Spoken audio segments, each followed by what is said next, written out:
Hello everybody, good evening and welcome to the United Stand. I'm Mark Goldbridge and I'm wearing a Christmas jumper. You can too with Boohoo Man. Links in the video description. They've got a special offer for you. You can get 40% off as per usual using the code United Stand, and you can get one of many fantastic Christmas jumper designs like the one I'm wearing today. Big shout out to Boohoo Man, and don't miss out. They're a good fit and they look good and festive. So ho, ho, ho.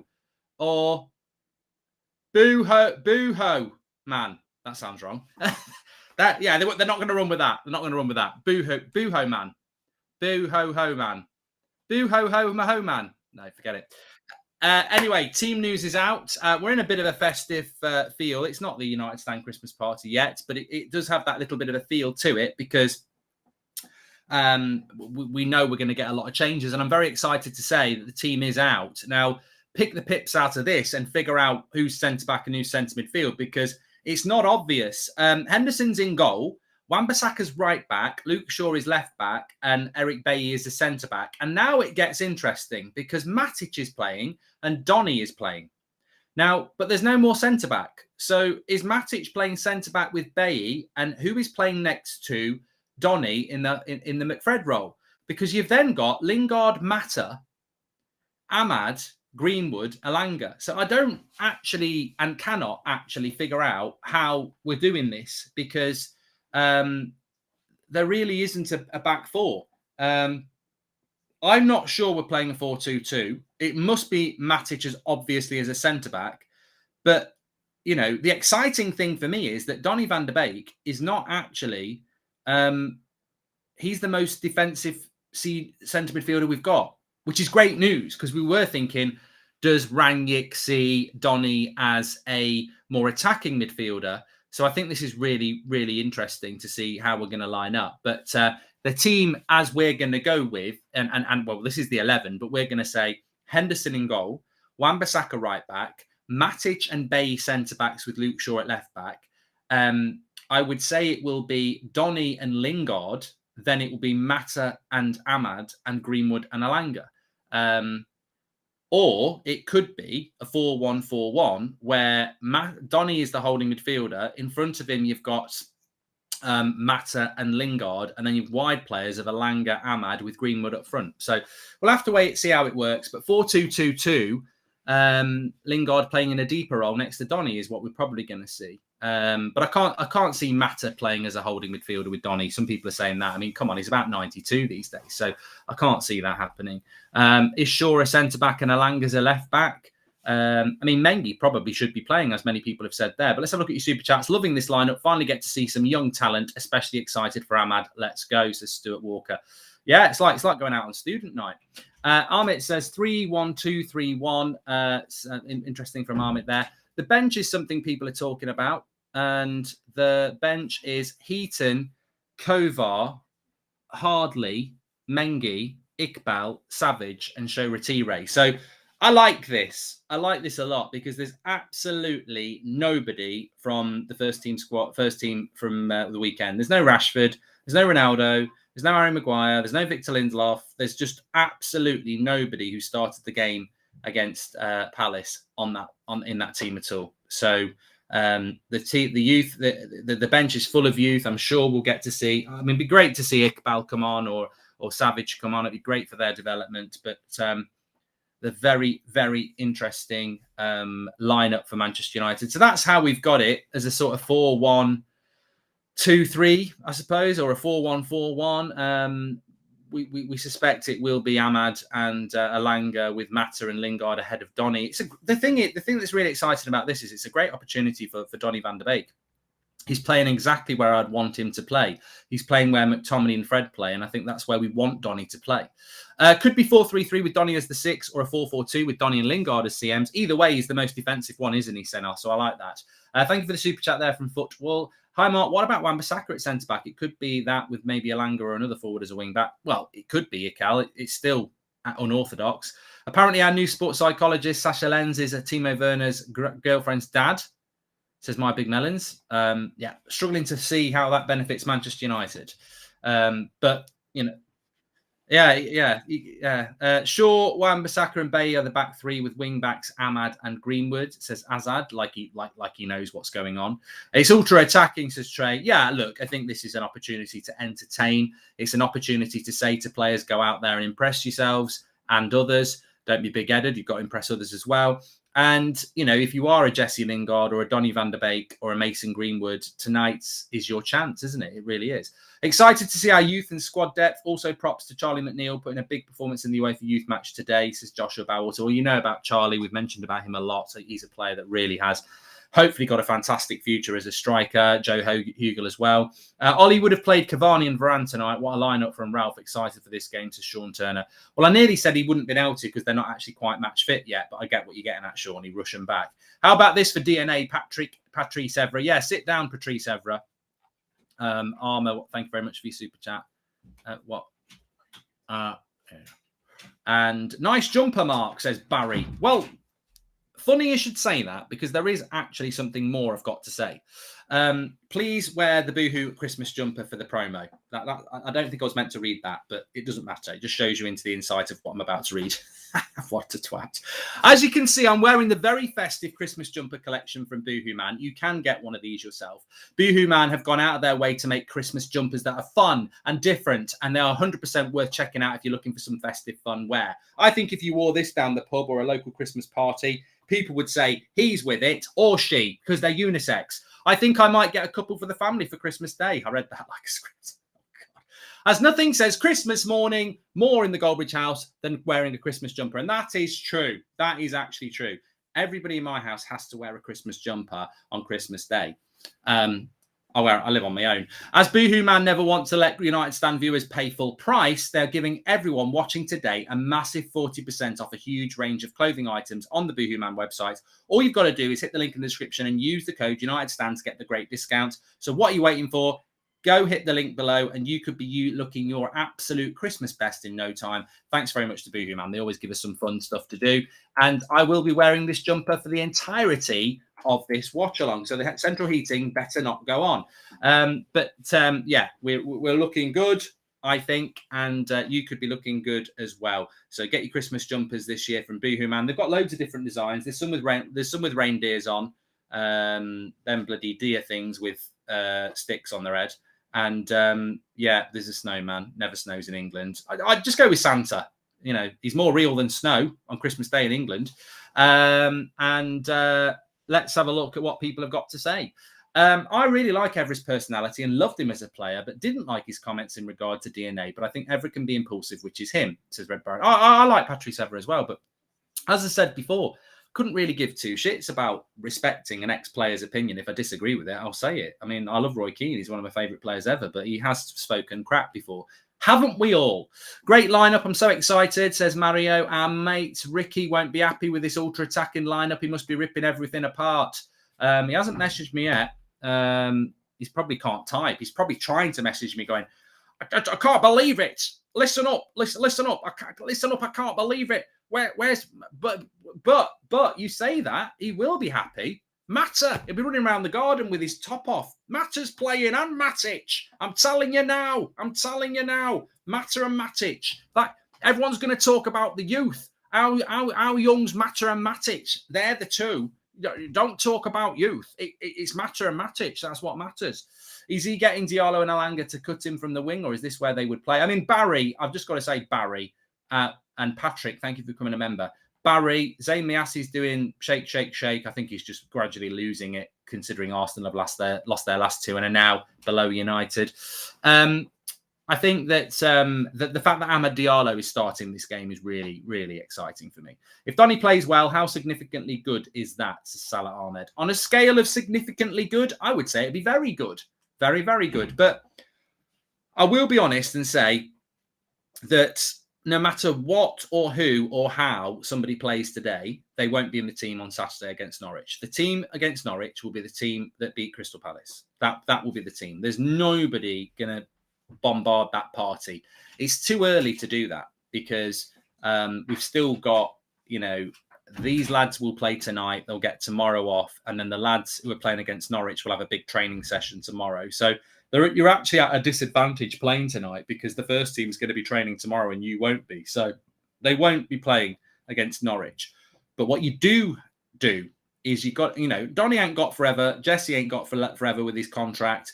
But what if they do have a really good game? What happens is against Norwich, if Donny has a really good game in that holding midfield role, he might get 20 minutes against Norwich, and that 20 minutes might become half a game against Brentford. It might become a start against Brighton.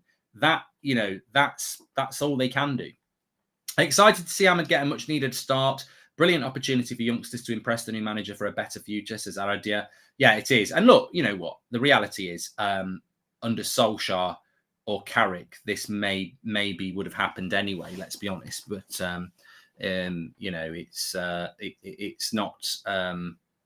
it's not necessarily what's the word? It was potentially going to happen anyway, wasn't it? But yeah, very, very, very happy with it. And let's hope it can continue. 1 minute, I will be back. I am still here. I'm just talking away. Don't worry. I'm not taking my Christmas jumper off. Don't worry. I'm not that hot at the moment. But potentially I could get hot. It could get hot tonight. I'm hoping that we do see some goals.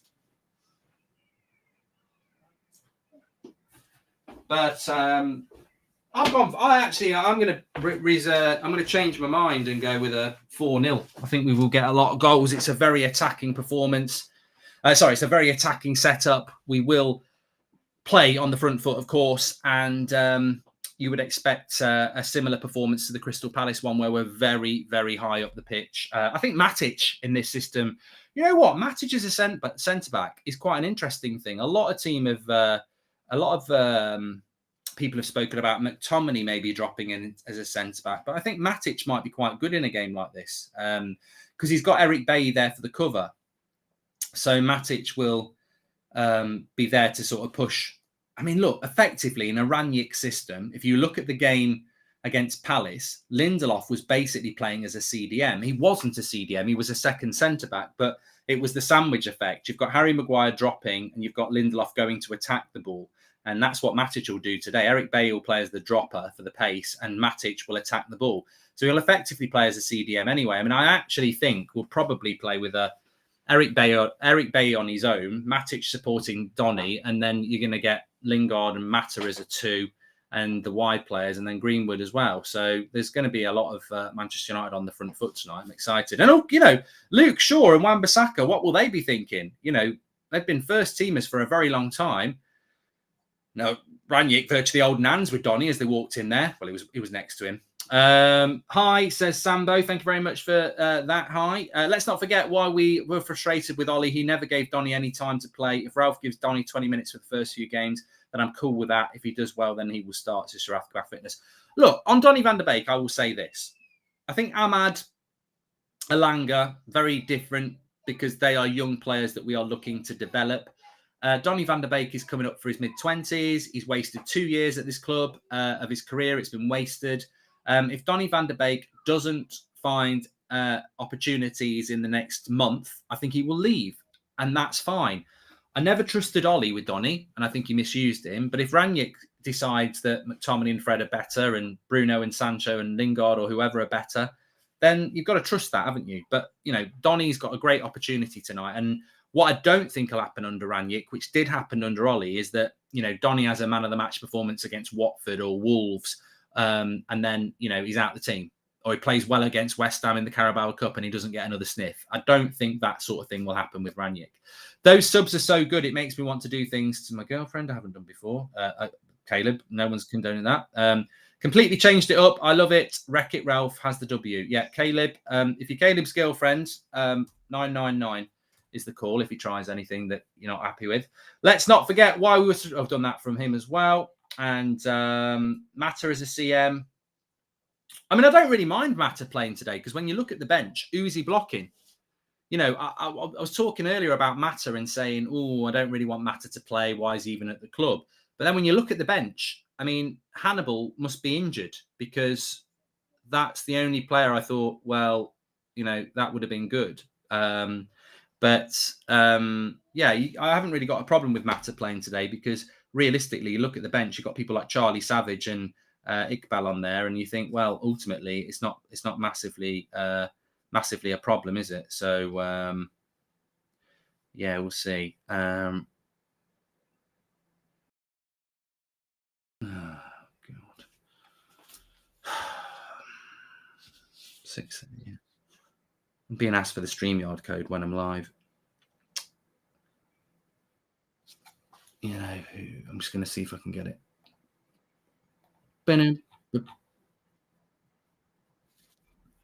Yeah, hashtag TUS opinion if you want to appear on the screen. I will read some of them out, but it's not. I won't read them all out, is what I was going to say, but I will read some of them out. But they will go up on the screen. It's below me there. Hannibal is with Tunisia at the moment. Okay, so there you go. In the Arab Cup with Tunisia. There we go. Thoughts on lockdown, says Thomas Henry. Well, we're a football channel and we're not in lockdown. We've basically got... Oh, actually, it's a good thing to mention in relation to football because we are about to go into a busy Christmas period. And if you are a Manchester United fan from anywhere in the world, it does impact on you. Not because your personal life, but if United stop playing, then, you know, it does impact on you. So basically, the Omicron variant is starting to take over the world. Where's Optimus Prime when you need him? And we have today announced that basically COVID passports will be coming in for match-going fans because they're going to do it for nightclubs. Wear a mask anywhere that's indoors and public, and work from home next week if you can. That's basically what we're doing. How long do you think Ronaldo will stay at Manchester United, says Ivan? I mean, if the hospital cases go up, then we might end up with another lockdown, which I don't think football would stop. I think they've got the things in place, but they might stop letting fans in the ground. Hopefully we won't get to that. I don't think we will. Hi, Mark. Love the lineup today. Hopefully 4-3-3 with Donny as the 6. Had COVID a week ago and can finally smell on my farts again, says Nelson. You see, there are positives then. This is the confirmed lineup, says Oscar. Yes, it is. Mark, how will Ralph approach the next Champions League and top 3 Premier League clubs? Will he press as he always does? We will be exposed for counterattacks. Your thoughts, says Jude. Too early, Jude. Hey, Jude, it's too early. It is too early for us to start predicting what's going to happen with regards to that. I'm at work watching and see the lineup. Really wrecking it. Ralph really wrecking it, I think you meant to put there. But thank you very much, Dev Roy. We've just lost 4,000 viewers in the space of 30 seconds, so I don't know what's going on there. Have we got a bit of lag, anybody? Any problems with anybody? At 21,000, we've now got 16,800, so no idea. Let us know if you're having any problems. 4-2-2 with Donny and Mata as a DM. Lots of people speculating about what it's going to be. Good. It's fine, everyone. That's good. Don't care if we lose or win tonight, but our fan base will be in a meltdown if we lose, says Red Baron. Just know that we're already top of the group. Nah, they won't. Give United fans some credit. They won't. I like it from Himanshu. He says, were you singing? No. He started talking about COVID. It could have been that. It could have been that. You're right. Why are people using the hashtag in the chat? Yeah, don't use it in the chat. Use it on Twitter. Matic will be playing as a centre back. Surely, you know, there's no look. Just look at the 11 on my left. Like, how can Matic not be playing as a centre back? Like, what are we going to do? Try and revolutionise Juan Mata and turn him into a centre back? Yeah, it'll have to be that. I mean, I hope we're playing a 4-2-2-2. I think to do that, it would have to be Lingard next to Donny. And then you'd have Ahmad and Mata, and then Greenwood and Alanga. It might be that. But Matic is definitely going to be a centre-back, I think. And as I said, in relation to how we played against Crystal Palace, Lindelof played almost in the CDM position anyway. So if Matic plays that role. BBC Sport have got Mata as a centre midfielder alongside Donny, says Salah Ahmed. Well, look, I think Mata could do the role as much as Lingard could do the role, I suppose. Ronaldo's not involved at all, Scarface. But that's not a bad thing. That is not a bad thing at all. I think that as much as it would be a chance for Cristiano Ronaldo to potentially stat pad, I think that, you know, sometimes you've got to go what's better for the team over the individual. And I think it's better for the team that he doesn't play. And 100% insane lineup. It's so exciting, says Samuel. Well, actually, yeah, on the bench, you've got people like Iqbal and Savage and the Sherati rates, completely youth apart from Heaton. No player who played against Crystal Palace in the starting lineup is even in the match day squad. So it's a week off. And to be honest with you, it's a clever thing. And I would imagine that Carrick would have done it as well. So, yeah, it's good. It's good. And I'm very excited by it. I haven't actually had a look at what the news is for Manchester United today, if anyone's got any. I'm just going to have a quick look now. There is a suggestion that Tom Heaton will come on around the hour mark for Manchester United to make his debut. That's coming from the Manchester Evening News.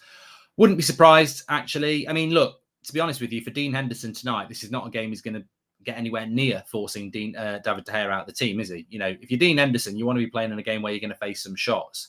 And I think that's you know, so I would agree. It's probably quite highly likely that we will see Tom Heaton at some point. Sasha Lenz is with the team. We can see him in his tracksuit as well. And I expect to see a Manchester United side that plays very much on the front foot and gets at young boys. A bus. Okay, I'm just having a quick look at the news from today. Being added to the squad, but has not spent enough time. Okay. Zidane, Iqbal, and Charlie Savage are expected to be included. I mean, look, big nights for them, and I'm sure Rangnick will want to do that. You know, to again on your second game in charge of Manchester United, he could hand. I mean, how many first team debuts could he hand out tonight? 3 or 4? You know, there's 3 or 4 people I think that haven't. I mean, Sherati played before. I think there's 3 or 4 on the bench that have never played for the senior team before. So there's a massive opportunity there. It's going to be very interesting. Mata will need an air tent after first half. So good we have Sherati on the bench as Poke. And why isn't Phil Jones not playing? He wasn't registered in the Champions League squad. Mark, you need to add a 0.5 to score for player ratings. I feel there is a difference between a 6.5 and a 7 rating. Also, when is the chart show coming back, says Faris. Okay. No, you can do a 6.5, I think. You know, that's the whole point. And I do agree with you, but I think it'd be very difficult for us to add that in. And what I do is if it's a 6.5, I'll always go for the score just below it. Good for youngsters at a packed out Old Trafford Champions League, says Smazzy. Get your questions in. Let's. We've had that's a really quick 50 minutes actually, but I think everyone's very excited. Yeah,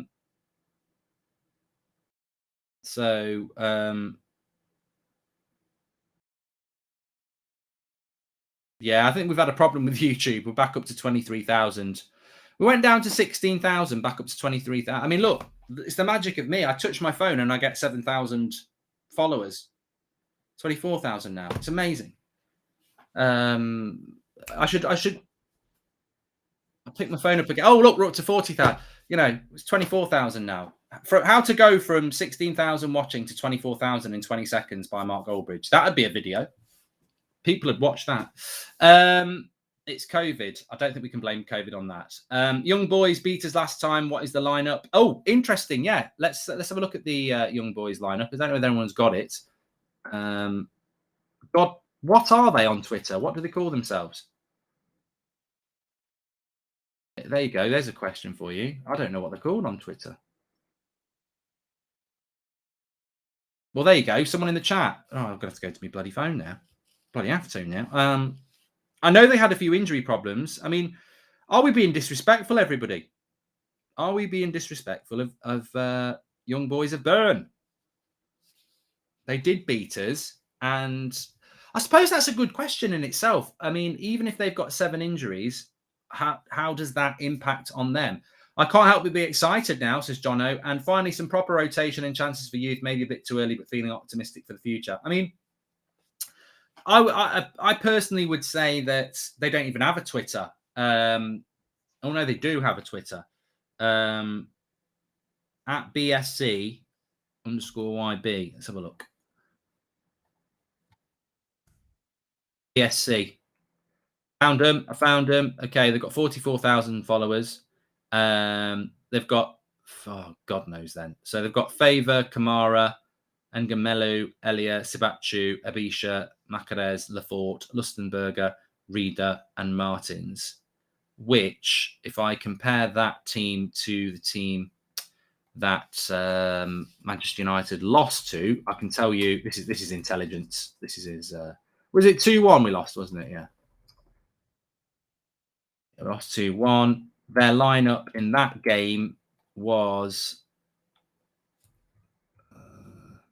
the Kamara played,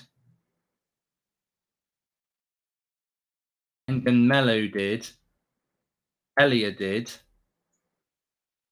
Sabachu didn't, Abisha did,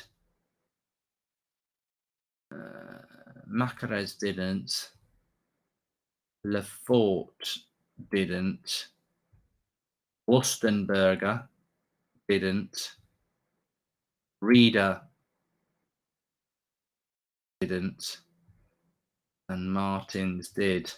So it looks like half their team did play. So they've probably gone as strong as they can do considering the injuries that they've got. I think that's fair to say, isn't it? It looks like half their team is playing, and half the team isn't because they've had injuries. So I mean, look, I've always said that I think young boys, if they played in the Premier League, they might stay up. They might be sort of championship side. So with the injuries, they're probably going to be a decent championship side, I would think. Mark, I think it's 5-2-2-1 with Ahmad and Alanga as wing backs, says Summit. And don't search on Google, you might get the screens. Yeah, I don't. I'm not stupid, Philip. Mark, the key word is balls. Ollie would never have balls to play this style, even if we are advanced, says Filmo. And wanted to see whose role Donny played in these teams. It's Fred or Scotty, says Sabatishi. And Hitish says, I believe Lingard will flourish under this system. I mean, look, who's the players that you're looking forward to looking at tonight? I mean, for me, it's Donny van der Beek. I'm desperate to see a player in Donny. I'm desperate to see somebody come in and, really pressure Fred and McTominay. I think they need it. And I would love it to be Donny at the end of the day. I think Jesse Lingard's an interesting one. But to be honest, Lingard's got nothing left on his contract, and I think Lingard should go regardless. Personally, I hope Ahmad has a big game because I think there's a player that is part of our future. Alanga's part of our future. I don't really think Jesse Lingard at 28 is part of our future. So I'm not massively bothered whether Jesse has a good game or not. I wouldn't be surprised if he did. I think you're right. I think he is. He might suit this system quite well. But Ahmad and Donny and Iqbal, I'd like to see Iqbal coming on. Ahmad and Donny and Alanga are the players that I would like to see do really well today. I mean, Luke Shaw and Wan-Bissaka are interesting. I'd be very excited to see some of the young players come off the bench. Obviously, Mason Greenwood as well. That would be nice. So yeah, lots of exciting things going on in the team. And but I think it's important to just say that what's going on here? Oh, it's there. I think it's important to say that they are they're not going to be absolutely terrible young boys. And this team that we've got has never played with each other before. So yeah, it'd be interesting.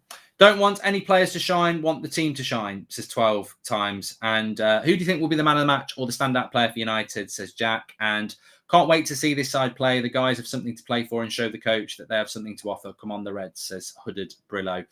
I think the players that can really make a statement to Ralph tonight are people like Donny van der Beek, Eric Bailly, the fullbacks. And I think those players defensively can make a real statement because they can be really competitive. I still think that Ranić really likes Fred.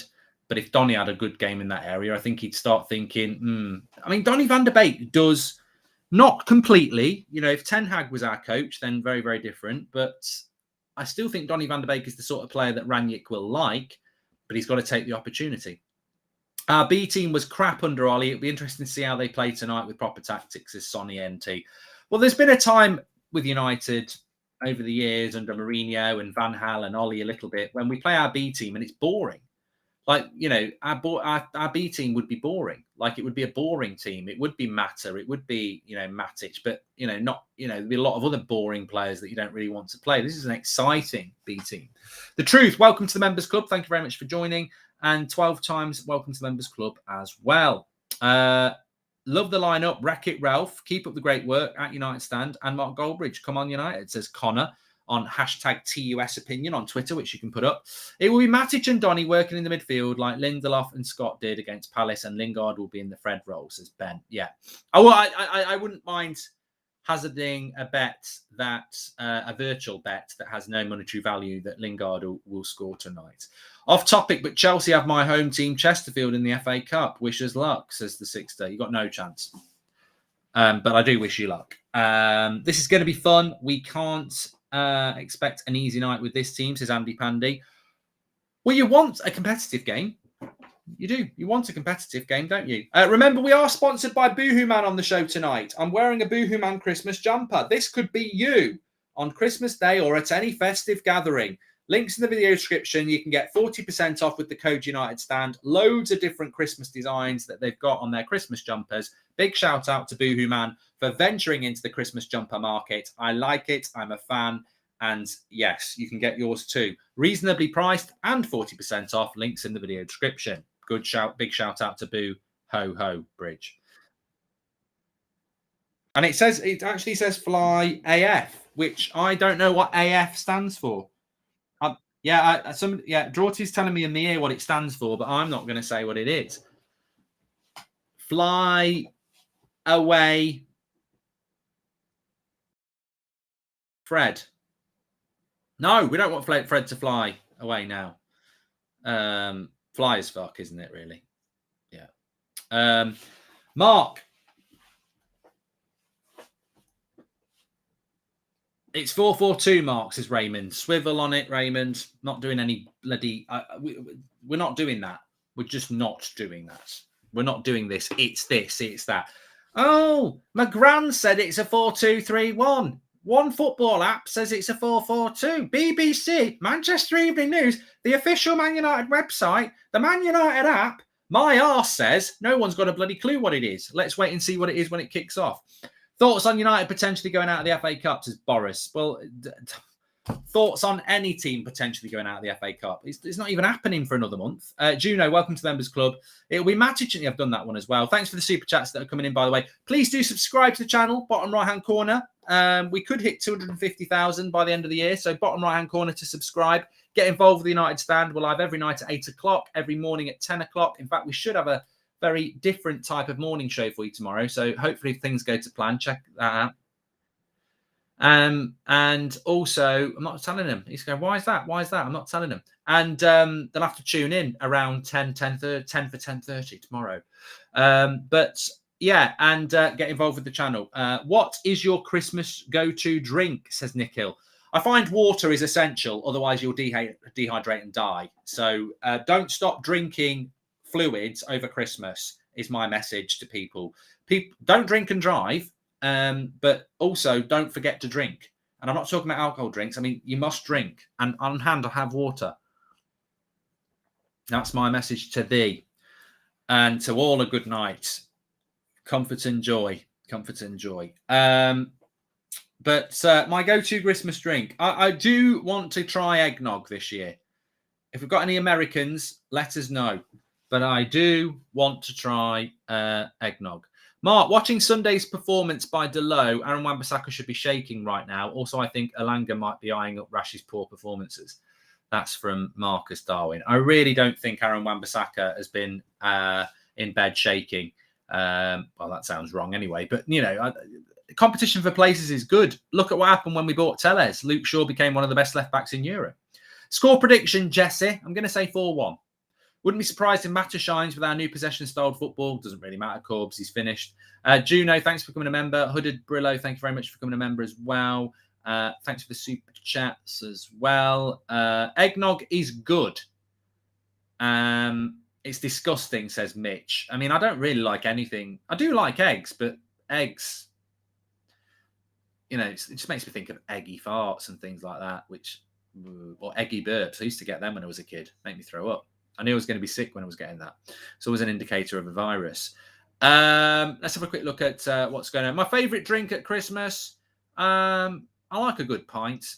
I tell you what I do like. I do like Crabbies, which is alcoholic ginger beer. That's very nice, and I only drink it at Christmas. Everyone in my family thinks I like whiskey. Stop buying me whiskey. I don't. I think I probably had a sip of it when I was in my 20s and went, oh, that's quite festive. And every year since, I get bottles of the stuff. I'd give it to don't give it to the homeless. Don't ever give the homeless alcohol or don't give what you can, but I'd advise you not to give them alcohol. I always find a meal deal or Greg's is always appreciated. A nice hot sausage roll. This is the first time Man United have named more than one teenager in their starting lineup for a Champions League final since Champions League game since November 2009. It's interesting. Opta, full of useless but interesting stats. And interesting ones as well. I'm not slagging off Opta. They're very good. Ranić, what I want to see is every single player striving to make the most of every chance they get. Go on, Ranić. Go on, wreck it, Ralph. Wreck him up. Wreck it up. Wreck it up. Wreck it in. Let it begin. Get your back up. Get the sack up. Get the sack up. Oh, I don't know what's going on. We're excited. We're too excited. Sometimes you can be too excited. I think we're a little bit too excited. The Theatre of Dreams, says Manchester United. And Ranić, I decided 2 days ago that we would like to give as many of these players an opportunity as possible and to rest the others as the next game is in 3 days at Norwich. I'd like to see those players in competitive conditions in a Champions League game. We've got so many games coming up, very full and packed schedule, so we need everybody, and it's a perfect situation to present themselves. So I think that effectively there is what we know. I think tonight on the United stand, tonight on Old Trafford, there is an opportunity to see these players perform. None of them will start against Norwich. That's not what's up for grabs. I think this is more longer term. But remember, Ranić hasn't even been at the club a week yet, so there's not been an opportunity for an Eric Bailly or a Donny van der Beek or a Nemanja Matic or a Luke Shaw or a Wan-Bissaka. They haven't had an opportunity yet. So the first team is not closed off. The youngsters were training with us yesterday and today, so they were part of the training session. So that's the lads on the bench. So interesting, exciting things going on, and very much looking forward to seeing this game today. Just in relation to the young boys side, about half of it played against us in the game at their place where they beat us 2-1. So they will be competitive tonight, and obviously these players have not played together much. Jim White impression is incoming, says Eggnog and Brandy, says PT. Slow Sports News, what's your favourite Christmas drink? But Amad Diallo, Donny van der Beek, Nemanja Matic, Jesse Lingard, Dean Henderson, all start for Manchester United tonight. Tonight on Slow Sports News. Ralph Ranić, rumoured to be the next Manchester United interim manager. Eggnog and Brandy, says PT. Well, I haven't even tried the eggnog yet, and you're giving me extras.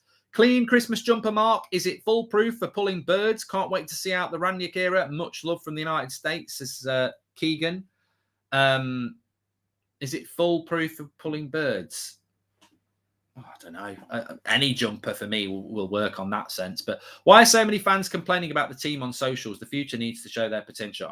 If people are complaining, they'll complain about anything, Jack. They'll complain about anything. They're the sort of people who go out in the morning, take a breath of air and say, it's too oxygenated for me. Cheers from the US. Can't wait to see players prove themselves, says Dylan. Watching out for Shaw, Greenwood and Van der Beek. They can make a strong case for the first team squad, especially Shaw needs to hit his form, says Paras. And I would say the most exciting thing about this game, beyond the excitement that you've got personally, Greenwood won't pass the ball because he trusts anybody in that team. He's just going to shoot from anywhere, says Eddie. If you don't pass the ball, Ranić won't like it. And also Jack the Bill says, why are so many fans? We've done that one. So look, that is a great point about Luke Shaw because and Wan-Bissaka. They're first team fullbacks for United. Facts. They haven't lost their place just because they didn't play against Crystal Palace and Arsenal. So they're first teamers, and they won't be first teamers against Norwich, but they're going to want that space back. They're going to be, their pride is hurt. So look, if Luke Shaw and Wan-Bissaka think they can win their place back, why shouldn't a Donny van der Beek or a Mason Greenwood think they can't win a place as well? So places up for grabs, early days, and if you are a Harry Maguire or a Scott McTominay or a Marcus Rashford or Bruno Fernandes or whoever, you've not been pulling up trees for the last 3 months. You might have played okay against Palace, but it's not like, your places couldn't be under jeopardy. So let's see what happens. Hope the players tonight show what they're worth, says Jower. I mean, the worst thing that could happen tonight is that we just don't get a performance. It's just very average. And then it's like, there should be a bounce across the whole squad. There should be an enthusiasm across the whole squad. But, there was a good point made there about Greenwood. If you think back about the West Ham game when we played in the Carabao Cup and we got knocked out, I thought Matic and Donny played really well in the midfield. And I thought that Lingard was ridiculously greedy. And I think that I don't know whether Greenwood played that game, but the forwards were really greedy in that game. So, I wouldn't advise them to be greedy tonight. I would try and play as a team. What's the bench, says Sumler? I mean, you won't know most of the players on the bench. That it's completely youth. It's like, and when I say youth, it's like under 23s, under 18s youth. It's really young. You've got Shoretire on there. Iqbal's on there. Savage is on there. I think there's a lad called Holding on there. Heaton is apparently going to come on in goal after an hour. Vodka and coffee is my favourite, says Jack. I quite like red wine and lemonade. I'm going to get absolutely slated now. If Ronaldo, I tell you what, what's that drink you can drink at Christmas? Snowball. What's that all about? I don't even know what it is. It's that yellow stuff. Not custard. No, I think it's Advocar and something. So yeah, don't touch yellow snow. Paras says, such a shame Hannibal is away for the internationals. Would have loved to see his progression in this team. But do you not think, actually, Paras, I'd flip it the other way and say, do you not think it's do you not think Hannibal's getting more benefit playing in that tournament with Tunisia? Oh, pretty thing. Mulled wine, I love it, Iron. I've got 2 bottles of it. Mark, when was the last time you got to a live game? Surely you have earned a game off the live stove studio to make it to a game soon. Nathan, you are forever in my heart. I used to go and watch United probably 5 times a season before I did the United stand. Since I've been doing the United stand, God, twice a season if I'm lucky. But obviously, I think the last game I went to, and you'll know anyway if you want to research it, I think it was Southampton 3-2. I think Lukaku scored 2 and Pereira scored 1. It was a good game. We were all singing Ollie's at the Wheel outside, so it must have been around March time. And that would be March 2019, probably. 2019, because, yeah, I do. You're right. Klopp made a team with a midfield of Ox, Mina, and Morton. Beat Serie A leaders. It shows you what training and having a system does, says Lucas. I fully expect us to win tonight. I do fully expect us to win tonight. Don't think we'll have any problems there. Mark, excited to see the youth actually get their chances. More intense competition for places now. Also try rum in warm cider with the gummies. Braden, what are the gummies? With Chelsea making it 3, it sounds like old people are coming round to have a sip of my drink. There is possibility that we can face Juventus in the round of 16, says Abdullah. That's on Monday, isn't it? I was speaking about that this morning on the morning show. On Monday, we will find out who we get in the Champions League. With Chelsea making it 3-2, there is probably I've done that. And hi, Mark, any suggestion on a bet builder? No, not really, Sean. And Amir says Harry Maguire will be captain. What did I've done? Oh, yeah. I thought it was nails or something. No, it's right. Harry Maguire will not be captain in the near future or next season, says Amir Khan. Now he needs to step his game up, which will benefit Man United. Great to see our manager as Manscape. Balls, Amir. Mengi not starting. Does he have a future? Oh, Mengi's on the bench. Good shout. Does he have a future at the club with his potential? He should be playing this game. I think that's an interesting thing, Arjun. I mean, look, you're not going to get any negativity out of me. You won't get any negativity out of me. I'm very happy with this team, but you do raise a good point. I think that, you know, in some ways it probably is a little bit surprising because he could have played Mengi and then played Matic and Donny in the midfield, but obviously he wanted to get as many attackers out there as he could. And Phil Jones would have been playing tonight. Ollie didn't register him for the Champions League, so you know, we could have had... I mean, it's already a brilliant night. Imagine how great it would have been to see Phil Jones running around in a Man United shirt. That would have just made it real. You up? Oh, good, good. Let's get him on. Let's get him on. Christmas jumpers, links in the video description. Boohoo Man, 40% off. Get yours. They've got lots of different designs. Where's your Christmas jumper, Levin? Did it not arrive? Nobody gave me the memo, and now I just feel oddly out of place, like everyone expecting a Christmas jumper. That's actually happened to me before, like multiple times where like I've gone somewhere, whether that be school or somewhere else, and everyone's like wearing a Christmas jumper and I'm not, and it's just the worst feeling ever. So how many people watching? It would have made my day if you would have had a Christmas jumper on. I'm going to get one fast couriered out for the weekend to you. Yes, I need it. What's on my Christmas jumper then? Like, what were you? Well, what do you want? A reindeer, a snowman, or Santa? You know what? I like a reindeer. You know. There we go. Levin will be wearing a reindeer jumper for the Norwich game. This we all want to see. But what was your thoughts on the team, mate? Yeah, Christmas jumper chat aside, I could talk about that all day. I love talking about. I've got a Star Wars one as well. But what's your thoughts on the actual team? You know what? I don't have thoughts. I have excitement, and I don't know what this team is. I know I like it. That's the important thing. I don't know what it is, but I know I like it. And that's all that matters at the end of the day. Are people complaining about this team? Okay, I've not seen like the reaction really, but I hope people aren't. Like, it's pretty fun, I think, you know? Something new, something fresh. Yeah, I mean, I was just trying to have a look on social media there while you were having a chat, because some people were saying that, you know, people are complaining. I mean, I can't really see... I mean, look, the thing I would say is, we were just talking about it there, is, yeah, you know, I'd forgotten that Mengi could have played at centre-back, which means I think people can't get their head around the fact that Matic is probably playing centre-back. But we sort of saw a hint that we can get away with that on how Lindelof played as a centre-back at the weekend, didn't we? I don't think it's really going to be a problem when you've got Eric Bay's pace next to him. But what are your thoughts on that, on who and how the line... Because loads of people have got theories.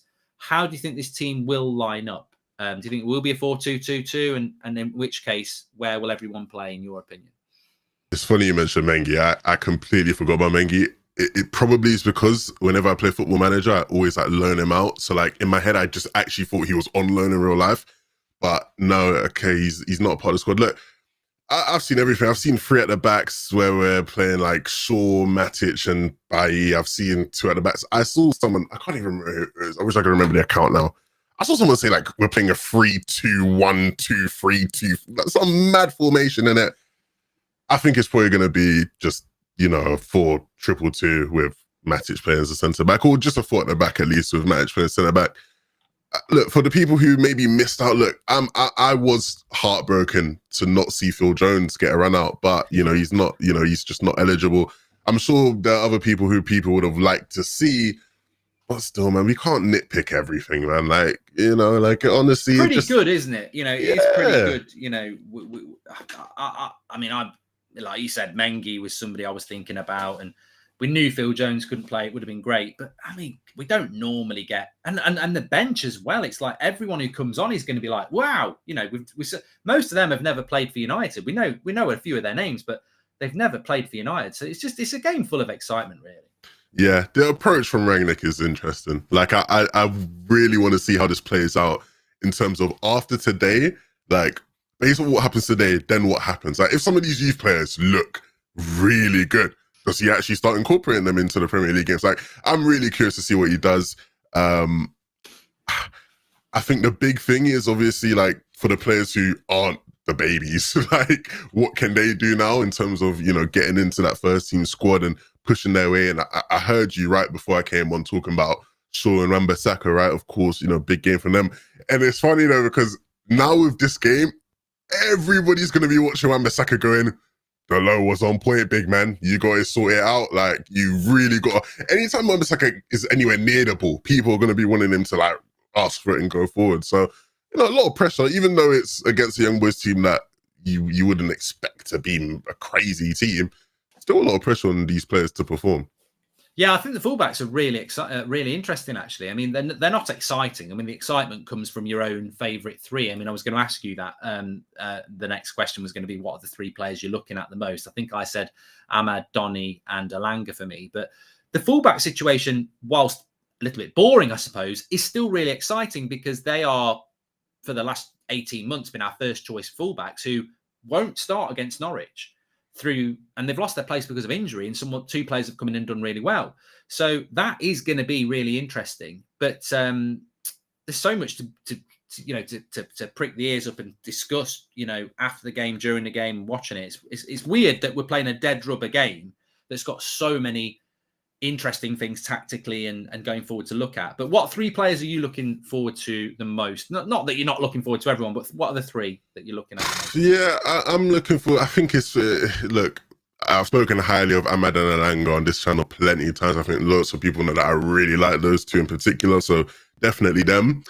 I feel like Donny's probably an easy one to go, but you know, weirdly enough, and it might be unpopular, but I just want to see Mata play. Like, I'd love to just see what Mata's going to do, you know? Like, where is he going to play? I've seen some people put him in like a pivot, some people put him, you know, as like one of the number 10s or I just love to see what Mata does. I'm sure, you know, because the thing about him, is that, it's not exciting, cool, long term, he doesn't have a future. Well, yeah, whatever. Mata is an intelligent footballer.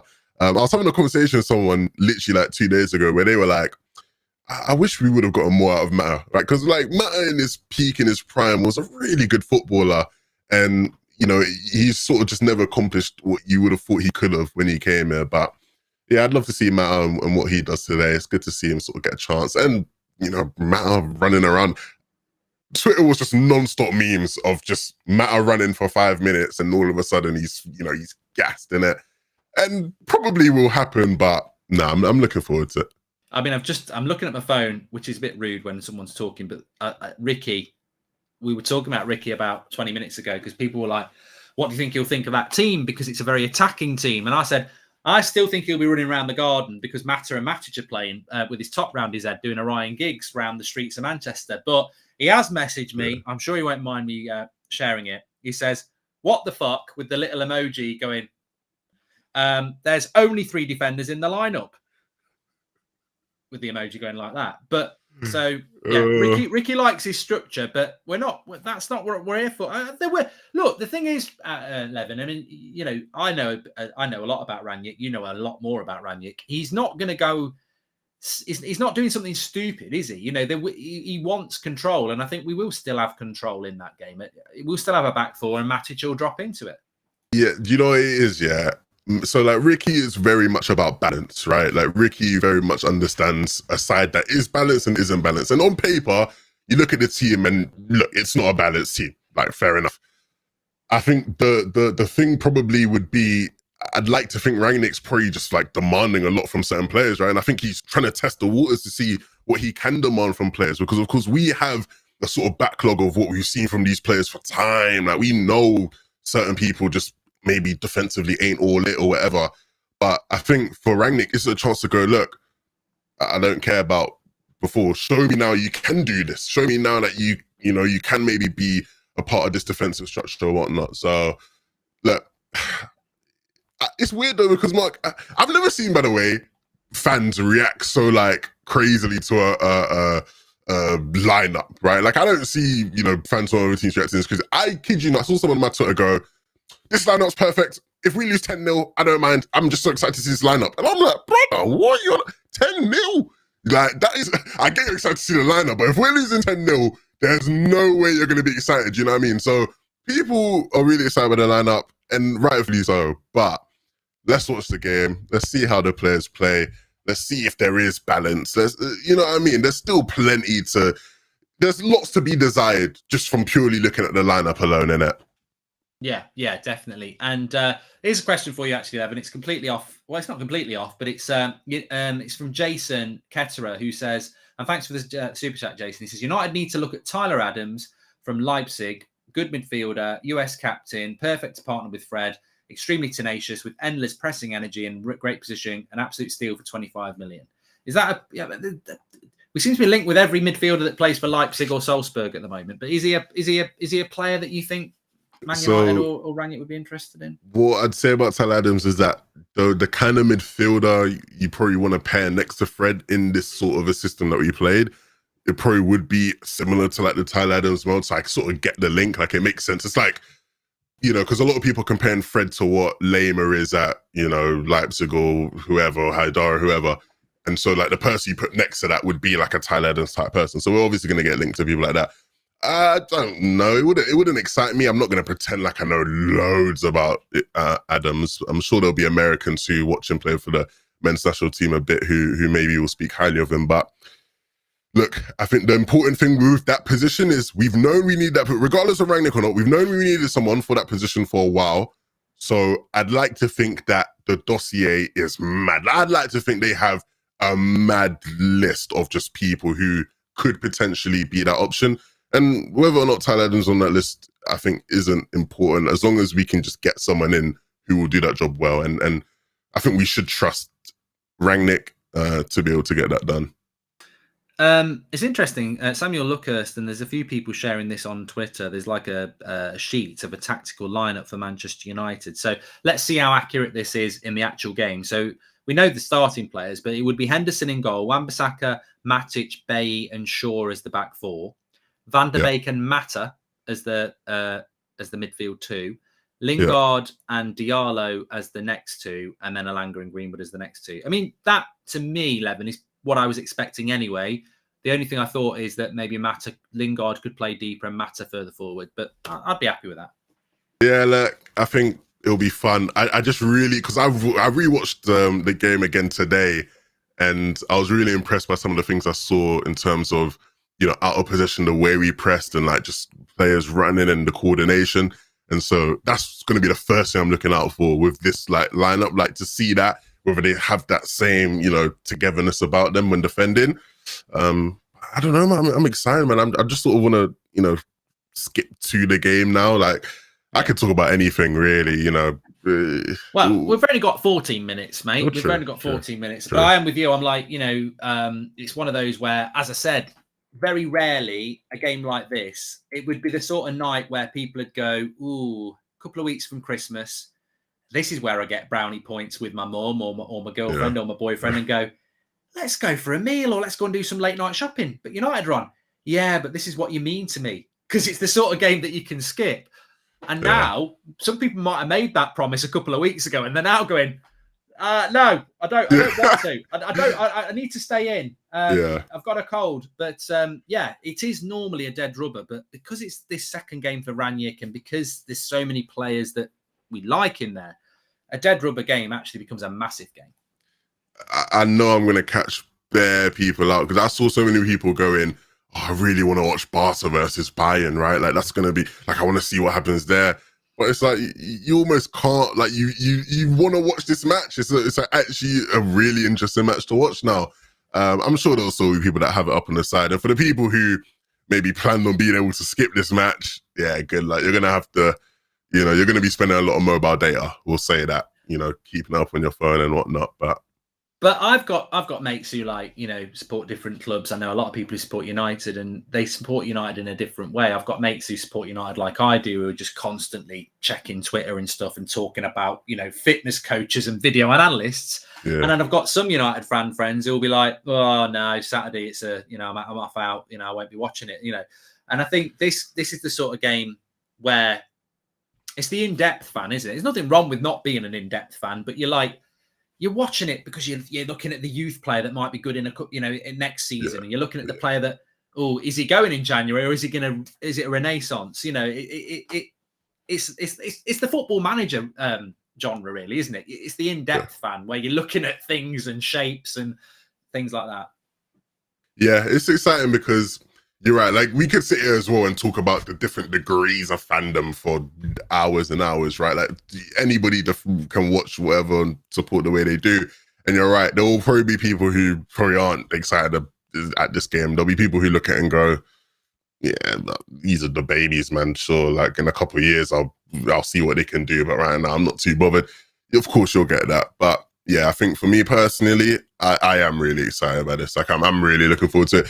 Just because, like, I don't know, I feel like I don't want to bring up Ollie, and I actually get bored when people bring up Ollie constantly. But like, I think there was a lot talked about, you know, Ollie being a youth manager and his ability to sort of, you know, work with the youth and bring up the youth. And so far, like, maybe I don't know if, you know, Rangnick's trying to be a bit of a brown nose or whatever, but he's very much like, it feels like he's really about the youth. And people who know about him know he's like that, right? He went into the Red Bull, you know, situation and instantly was like, yeah, we need to cut the age of the squad down significantly, and he did that. So, you know, we know he's about youth, but you know, to this degree so far, it's pretty fun and exciting. So exciting time to be a United fan. Well, I don't know how many people on the bench haven't actually played a senior game for United, but he could hand out 2, maybe 3, maybe 4 senior debuts for youth today. I'm sure Shoratire's already done it, but Iqbal hasn't, Savage hasn't, and I think there's a couple of others on there that haven't. So, you know, in his second game. I don't think Robbie Savage never got a debut for United, did he? I know he came up through their academy or whatever, but he might actually get to commentate his sons, and he never actually got one. But I'm not sure. I'm sure someone who will. I don't 100% know whether Robbie Savage never played. I mean, he was part of that youth setup around the time that Beckham and everyone was there, but I don't know whether he ever actually did make a senior debut. But yeah, his son could get on today. Mark, help me out. Go on. He's always so, like, whenever he commentates United, yeah, you can tell like he's really into it. Like, he really is excited whenever anything's happening with United. So imagine the scenes if his son comes on and does something like, oh man, I'm excited for him. I'm more excited than him, maybe, just to see that. That's really cool. And you know what? He's an interesting player, Charlie Savage, because he's more of an attacking player. But I nearly said something there that I can't say. But he has sort of been pushed back a little bit deeper when he wants to play further forward, and he, you know, he's one of those that I'd keep an eye on him, because there's not many. People always say, have we got any midfielders coming through? And there isn't really. We've got loads of attacking players like Hannibal and Shoretire and Charlie McNeil. But, you know, Savage is one that, although he wants to be more attacking, might end up being a little bit more like his dad was as a midfielder. But look, it's a long way between being on the bench for Man United in a game like this and actually ended up playing for United. I'm going to read... What happens if we lose and Villarreal wins their game with 2 goals? Doesn't we drop to second? No, we don't. Head-to-head's fine. Just on that, Levin, we know we're going to finish top of the group. Half of the young boys team did play against us and beat us. We know half their team's injured. Are we being a bit... What do you expect from the game? Like, you know, people are going, oh, we're going to win 4-0, this, that, and the other. Young boys, probably a lower Premier League side at best. Championship top side, maybe. It's hard to gauge, isn't it, from these European leagues? But they're not dreadful. They've not been I mean, they got a 3-3 draw with Atalanta. They could still, if results went their way, if they won tonight, they could still get into the Europa League and finish 3rd. So do you think that they will put up a bit of a game with us tonight? Yeah, I'm sure they will. They'll go out and test themselves, and I'm sure they'll feel like, look, you know, people are acting like this game's a write-off, and that's a chip on their shoulder. But they know they can beat us, right? So if anything, that's very empowering for them. I'm not sold on like the idea that like this is going to be an absolute cakewalk for us, but I would expect us to continue to have control, right? We know how much of an emphasis Ralph puts on control, and so I still expect that. Even if we look at that Crystal Palace game, I know the second half wasn't as flashy or whatever, but when you go back and watch it, we still did have control. Like, you know, Crystal Palace really couldn't get much out of that.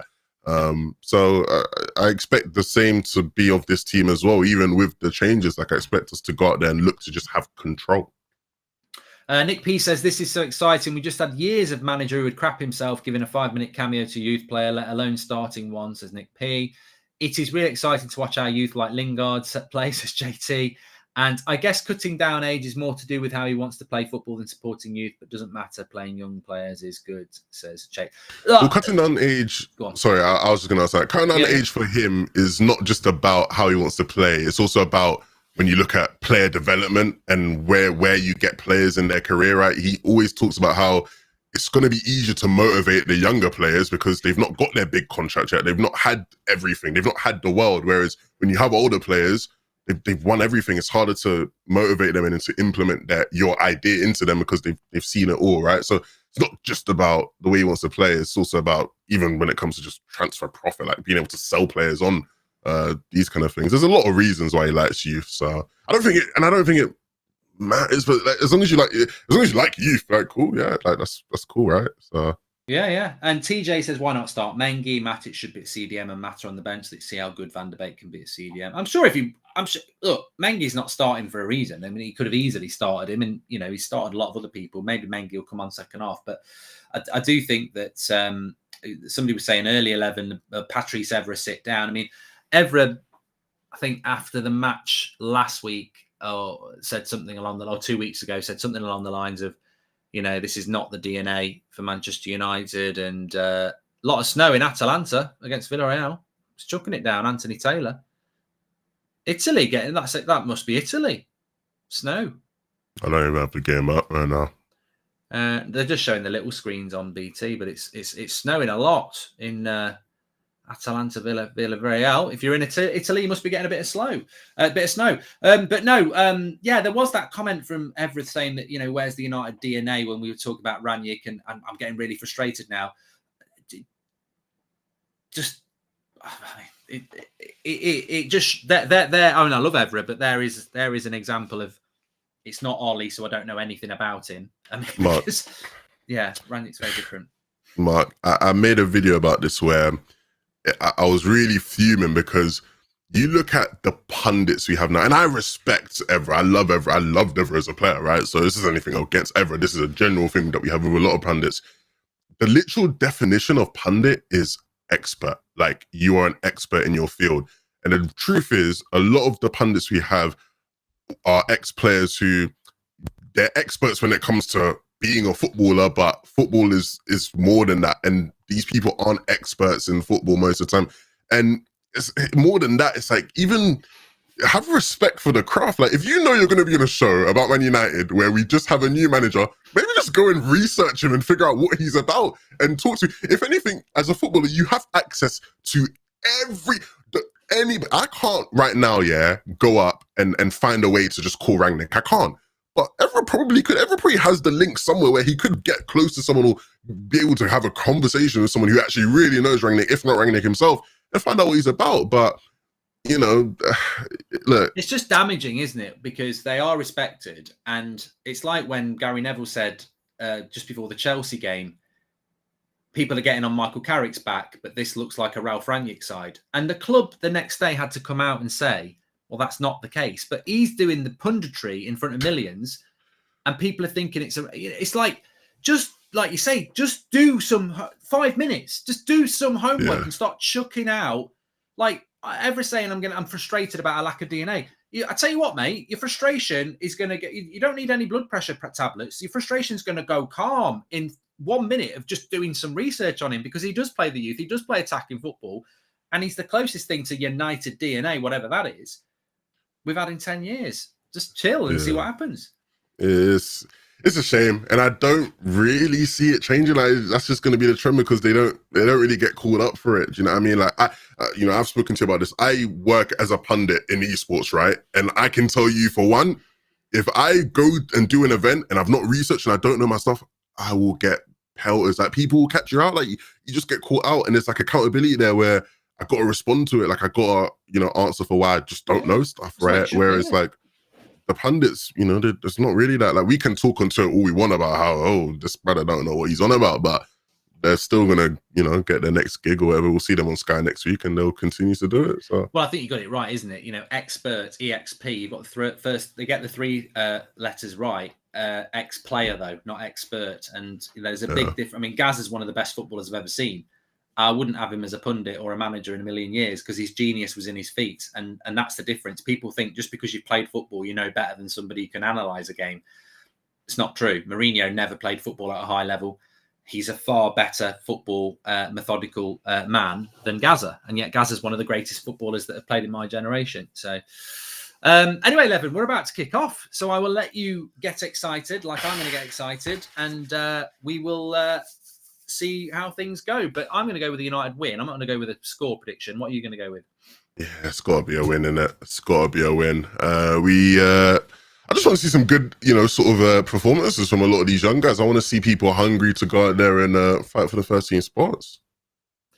Me too. I'm very excited about it. I've not felt this excited about a game in a long time. And hopefully this is going to continue with Ranić. But I really enjoyed the chat, mates, and I'll speak to you in a bit. Always been a pleasure. See you guys after. We've got the fan forum, so be sure to stick around after the match for that. Yes. And we'll see you all later. Good night. Yeah, get on the forum. It's going to be very interesting with Levin and everyone else and their thoughts on this game, because we're all going to have different things. There's so much to watch. We're all going to have different things to watch and talk about. So, yeah, but we will be live and we'll see Levin and on the watch along as well. So David with the super chat says, "Hi Mark, I hope you're very excited for this game. Ranić is making me optimistic for the first time in a long time." We're all excited, David, and thank you very much for the super chat. So please subscribe to the channel, by the way. Bottom right hand corner, we're on the road to 250k. Bottom right hand corner to subscribe. Get involved with the channel, United Stand, and thanks everyone who's become a member tonight. You can do that by clicking the members club and supporting the channel as well. You get a little badge next to your name in the chat. And we are about to start the match here. I'll tell you when we're kicking off so you can sink in if you want to with the timer, which is underneath. They take the knee, and we can see it is Mata playing next to Donny in the 2. Lingard and Ahmad the 2, and then Greenwood and Alanga the 2 after that. We're off. There we go. Stuart Bates says, "Would Levin talk to me and Mrs. to sleep if you know?" So Stuart Bates, then. I don't look. Levin doesn't do OnlyFans or anything like that, and I'm not going to approach him about it either. So whatever. Anyway, we're up and running here. Let's see what we get from United. The trouble is sometimes you have all the chat of excitement, and then it doesn't quite deliver. There are a few empty seats tonight. You can't really knock people for that. We're a 75,000 capacity stadium. It's a Wednesday night in a game that we don't have to win, and also a lot of United support isn't Manchester based, so there'll be a lot of season ticket holders from all around, not just the UK, Ireland as well, and they might just think I'm not going to travel, and they might not have bothered to give their ticket away. So there will be quite a lot of empty seats tonight, but it's always hard to know what the official capacity is, but there'll be a healthy crowd in there for sure. Hi, Mark. The whole Man United DNA thing is bollocks. The game and managers has evolved, and we haven't as yet, but we now have a chance with Ranić's Hamid. I don't think United DNA is a load of bollocks, actually. Ahmad's just been tackled there. I don't think United DNA is a bollocks. There is such a thing called the United Way. I prefer United Way to United DNA. And good play by Wan-Bissaka there. Go back to Donny. That's the one. And Donny... good change of direction there. Good to see United playing their young boys as well, says Mahara. Yeah, there is something called the United Way, and the United Way for me is 3 things. It can be 5 things, it can be 1 thing, but 3 things for me is attacking football, risk-taking football, and wing play. But wing play doesn't have to be wingers. It can be marauding fullbacks like we saw at the weekend. But attacking football, risk-taking football, and using the width. That for me is what the United Way always has been for all of my life, but also pretty much all of my Man United education, going back to the Busby Babes with my granddad. It's always been about having width as well. Yeah, using the youth that's what I mean. There's 5 or 6 things really, but for me, I don't want to write a bloody encyclopedia on what every new Man United manager's got to do. We're in, and it's a save from Ahmad. Alanga and Ahmad getting in each other's way a little bit, but the lineup then, and I'll do it based on formation. It's a lovely little ball by Mata, and Ahmad nearly getting in. But so we've got Dean Henderson in goal, Wan-Bissaka right back, Luke Shaw left back. We've got Bay and Matic as centre backs. We've then got Mata and Donny as the midfield 2. We've then got the next 2 is Lingard and Ahmad, and then the next 2 up front is Alanga and Greenwood. So there we go. But a lively start from Manchester United with a very high press again. They're moving the ball quickly. Lingard go forward, yes, into Alanga. He was thinking about going backwards there, Lingard, and that's an early sort of change from him there. Empty stadium in Munich due to COVID outbreak in Germany. It's very sad, says Thomas. Yeah, we don't want to go back to that, do we, really? Good cutback there by young boys. Mata. Oh, losing the ball in the box. Oh, he has won a free kick. Ahmad is fearless and full of confidence, says Mixter. Yeah, I didn't know that they'd stopped fans attending in Germany.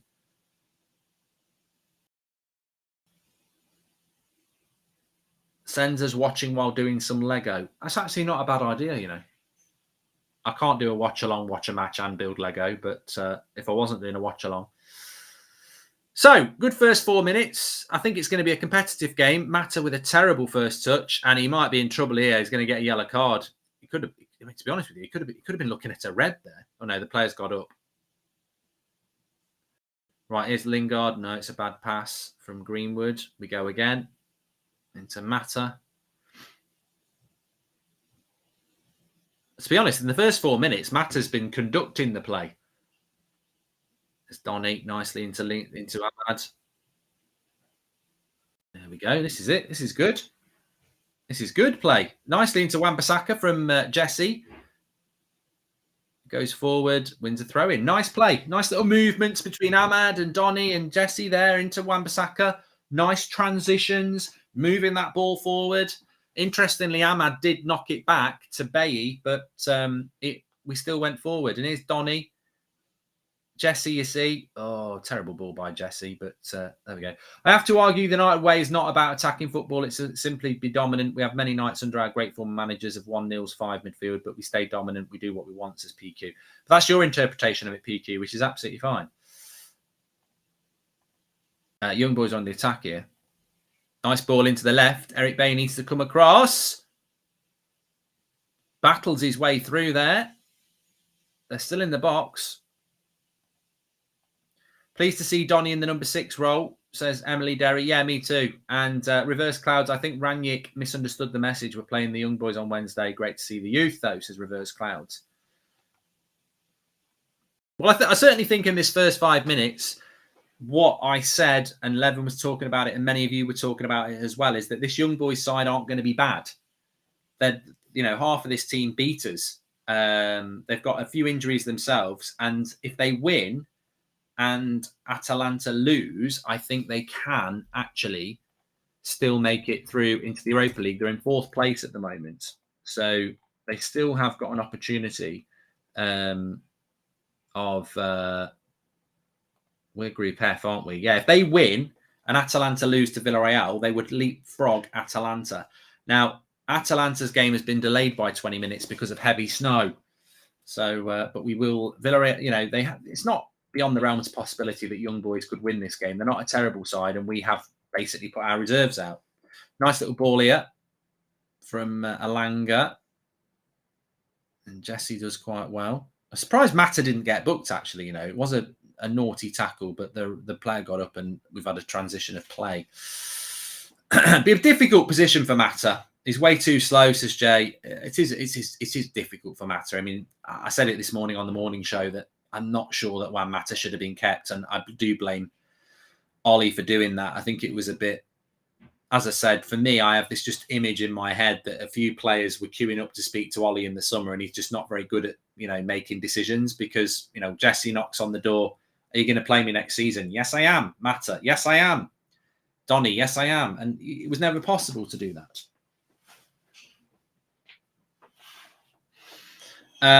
Is this Mata's testimonial, says Lucas. Bit cheeky. Mac says you're my favourite YouTuber ever. Thank you, Mac. Here's Donny. Nice little ball into Mata. Looking towards you see, the thing about Donny is, and I'm going to start taking some notes, Donny equals forward pass a lot. A lot.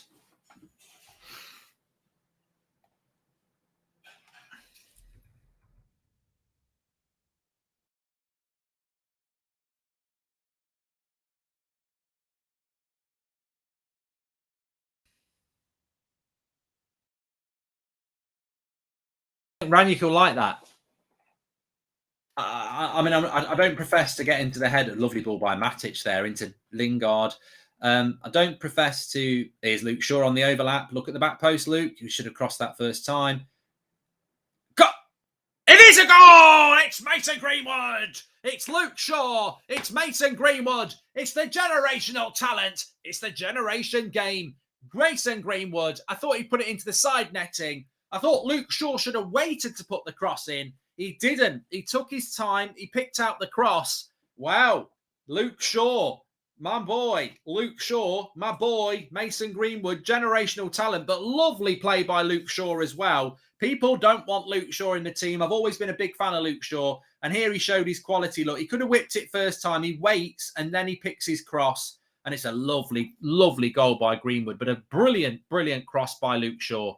And the generational talent scores. And it's 1-0 to Manchester United.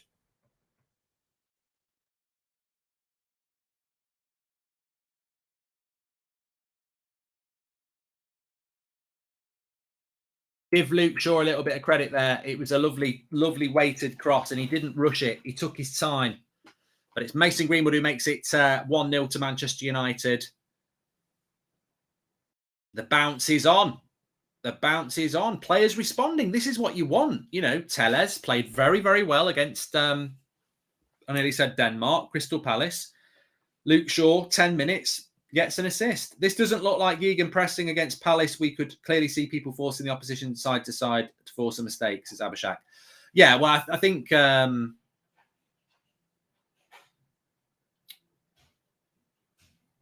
I think what I've liked about this first 10 minutes, and I've said it before, and that goal as well, massive shout out to Matic from the centre-back position. He, well, Donny's got to do better there. He does as well. Brilliant recovery tackle. Lost his man and then made a great recovery tackle. Lingard loses it. I was being critical of Donny there. He skipped past him, but then he made a brilliant recovery tackle. But yeah, to be fair to Matic, he started that goal with a lovely probing ball from deep into, I think it was into Jesse, who then got it and it made its way to Luke Shaw. But I really do like, Donny in this team because, you know, he's got to work on his defensive thing there. He did get skipped past, but he made a great recovery tackle. But I like the fact that when Donny gets it, he looks to play that forward pass, which was such an intrinsic part of his why I liked him at Ajax, is that he gets the ball and he wants to play it forward, and I love that. COVID passports in stadiums been announced, says Logan. Well, they should have brought that in at the start of the season. I don't know why that wasn't brought in at the start of the season, you know. But Matic gets a foul there. So United 1-0 up here. Perfect start. Buzz, confidence, bounce, bounce, bounce. Love it. Looks a lot like a 4-1-4-1 with Donny as the lone CDM. Maybe he's trying Donny in this role to see if he can play alongside Fred. Ryan, I absolutely love they're just showing the Greenwood finish again. Lovely finish. I absolutely love the fact that he's picked Donny in this role. I can't guarantee it's going to work out for Donny. I really can't. You know, if it doesn't work out under Ranić, then really he should be sold because, you know, it's a completely different manager with a completely different system. So, you know, Donny will get a fair crack of the whip now. But what I do like about the fact that he's played him there is that I was getting a little bit worried because he came on against Watford, didn't he? And he was brilliant in the second half in the McTominay role. And he scored a goal. And here's Lingard. A bit sloppy there, Lingard, but he wins it back. Gets bullied off it again. Bit sloppy, Lingard, a couple of times already now. But yeah, I saw Donny get played in the Bruno role a couple of times, and I was thinking, will Ranić give him a chance there? Orcus says Lingard's been awful. It's just his first touch is a bit sloppy. Looking a bit rusty, I think is the fair word, Matty. Yeah. So yeah, I'm very happy to see Jesse playing in that role. And Matic has looked good at centre-back as well. Mata as a he's given it the jinxed Mata there. Mata as a midfielder is not really not really worked so far. But Matic is playing well. Good play by Donny as well. Strength. Mata's been awful, says Kevin. Mark, do you think we should change the whole coaching staff, says Reg? I mean, there's time for that to happen, yeah. I think we are pressing when they cross the half, different version of gegenpress, says NPG. I love how we play Man United game, not react to the opposition, excited for upcoming games, says Brian Spence. Look, I think the exciting thing about United is tonight we're getting to see a totally different set of players who have all got an opportunity to impress. Lingard again, terrible first touch. Yeah, we're getting to see a United team to impress tonight, but we also know that we've got some really interesting games coming up, haven't we? Whereby, you know, confidence high. Well run back by Donny again. Confidence high and some winnable games. For Champions League draw, City will pull out Luton Town, says Bain. And Jazz says, can't wait to see Zidane Iqbal play tonight. Another generational talent incoming, says Jazz. He's an exciting player. I'd like to see him come on. Donny again. Oh, ref. I don't want to give a foul. Come on. Mata was finished 3 years ago, mate. I mean, why are people obsessed with a long-term manager? I don't see a manager in a single club for 10 years. Sure is more captain material than Maguire, says Paolo. Grandpa Mata respectfully needs to be moved on, says Summy. But maybe he's just getting warmed up. I mean, to be fair to Mata, when was the last time he actually started a game for United? Our backline is quite deep. Do you think it's because of Matic and Mata? Maybe we have moved to a mid-block pressing instead of a high block, says Abhishek. Yeah, we're not playing as high as we did before. Only thing that concerns me is that Ralph put Donny in the 6 role because neither Ahmad or Jesse can do it, says Brian Gallagher. Don't you mean Mata? Mata's not Geoghegan pressing, he's granddad pressing. Mata's gone in the summer anyway. Let it be. Let it be.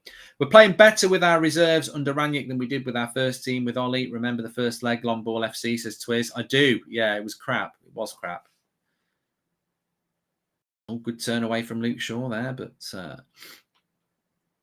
of course Henderson in goal. We've not really. So Ahmad's gone down here. We don't want to lose any players through injury. Hi, Mark. Thoughts on Pogba playing Mata's position, says Ash G. Well, I'm sure he could do it. Calling a Mason hat-trick, says David.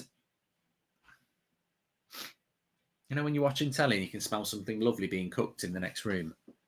I don't know what she's making, but it smells lovely. I'm getting tomatoes, garlic. I'm trying to think what it could be. What could it be? Another good ball out from the back by Matic. Really, really liked Matic so far.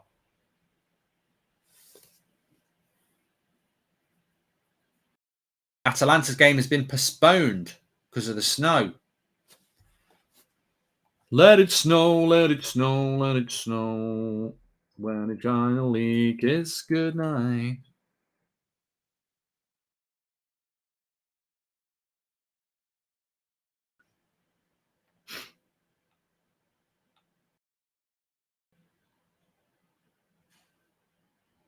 It's just pelting it down with snow in Atalanta. Bergamo.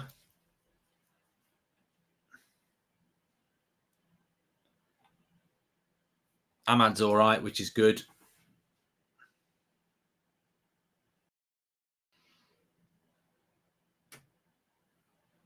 Well, Atalanta's game being postponed doesn't really matter massively, does it? But I wonder when they'll replay it.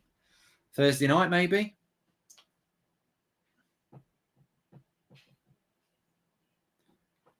Because the draw's next Monday.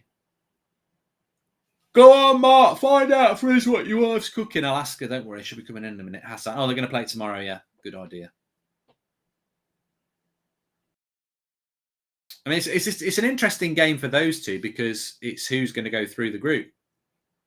As I said, if Villarreal beat Atalanta and Young Boys beat us, Young Boys will leapfrog Atalanta and go into the Europa League. If Atalanta beat Villarreal, I think they leapfrog Villarreal and go into the Champions League knockout stage, and Villarreal will drop into Europa League. It's my birthday, says Matty Ross, but I'm not going to say what you've asked me to say. Mark, do you think Mason was turned into a proper product under Ollie, finishing, muscles, precision? No, Darshan. I don't think Mason's been turned into anything under Ollie. I think he's the same player he was when he was 18. He needs to develop his football education. Go on, Wan-Bissaka. Good work.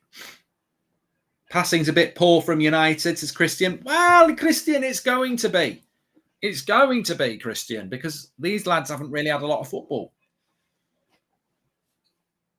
I am wearing a Christmas jumper, yes. You can get yours. Boohoo Man, sponsoring the show tonight. 40% off with the code United Stand, exclusively for you, United Stand viewers. 40% off. Links in the video description. Get your Christmas jumpers. We've got lots of different designs. We've got reindeers. We've got Santa. We've got snowmen. So I'm looking over there because I have got some. I'm going to get them at half time. We should do some giveaways actually. Trouble is they're all in a medium because I might be getting on in age, but I'm always a medium. I know some of you as you get older. Well, I'm just stretching, not saying anything.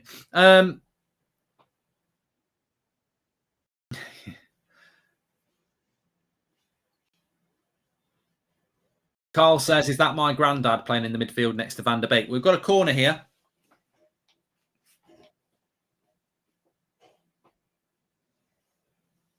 And the keeper comes and catches it. How's the game going there? Says Huss. It's going there good. It's going there good. I've quite enjoyed it. 20 minutes gone. United, lots of changes. It's never going to be free-flowing. You can't compare this to Crystal Palace because Harry Maguire, Victor Lindelof, Cristiano Ronaldo, Bruno Fernandes, Scott McTominay, Fred, these players have been playing together with each other for over a year. Well, most of them have been playing with each other for over a year. This lot tonight is the first time they played together. So, you're going to get that sort of rustiness and nice little touch by Mason's done really well there, but he loses it.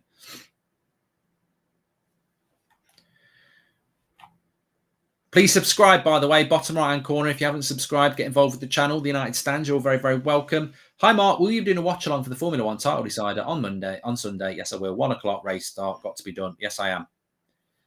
Henderson just runs out from his box, puts it out for a throw-in. Apparently, Henderson's only going to play for an hour. I think Tom Heaton's coming on for the last half an hour.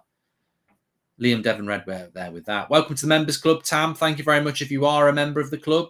You can tell who a member is. They've got a little badge next to their name in the chat. Thanks for supporting the club.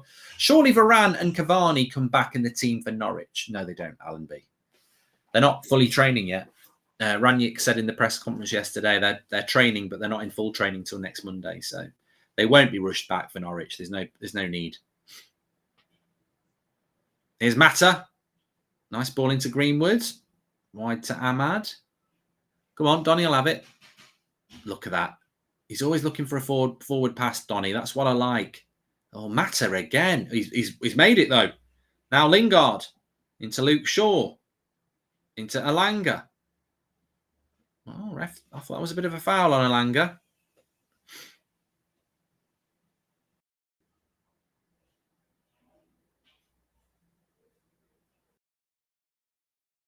In Matic.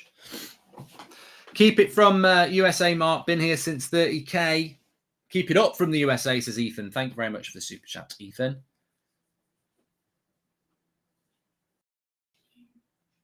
Alanga's a bit weak, says Mazu. I mean, I'm not going to listen to weak when it's against some of the people like Ahmad and that, like, because that, Alanga is actually only 19. So, Ahmad's also only 19. So then they're not going to be like knocking people around like Zlatan. What age do you think Ronaldo will retire? And what's the best Christmas present you've ever gotten? Love the atmosphere on United Stand, says Brian Gallagher. I think Ronaldo will go for another 3 years. It's hard to say when he'll retire because I think he'll end up either going to Portugal or MLS at some point. So I can see Ronaldo playing for another 4 or 5 years. So it's difficult to say when he'll retire. Top level sort of Premier League, maybe we'll get 2 years out of him if we're lucky. More play Donny there. Best Christmas present I've ever had? Probably when I was a kid and I just got this massive Sabutio set, which was like table football. I got loads of stuff. It was great. Dude, we're defending so well. We really changed our coach, haven't we? Says Abhishek. And what do you think, Renault? I've done that one as well. Great. Thanks. Keep the questions coming in. It's that sort of a game. Standout players in the first 24 minutes. Get in the chat and tell us who you've been impressed with, your top 3 players. Don't normally get to do this. It's that sort of a game, really, because we've got so many people like not normally, looking to impress. Well in there by Mata. Here's Ahmad. Do it on a hashtag. Yeah, your top 3 players so far. Hashtag TUS. What is it? Opinion. TUS opinion. Hashtag TUS opinion on Twitter if you want to put some stuff up. Here's Mata. Oh, that's the wrong ball by Mata. He should have gone to Donny. Go to Donny. He'll go forward. No, he's got to go backwards there, Donny. I'm guessing she's going for the famous Goldbridge spag bol, says Chris. We'll find out. My 3 best players on the pitch so far, definitely Matic. I think he's been really good. Greenwood's been good. And probably Donny or Luke Shaw, I think.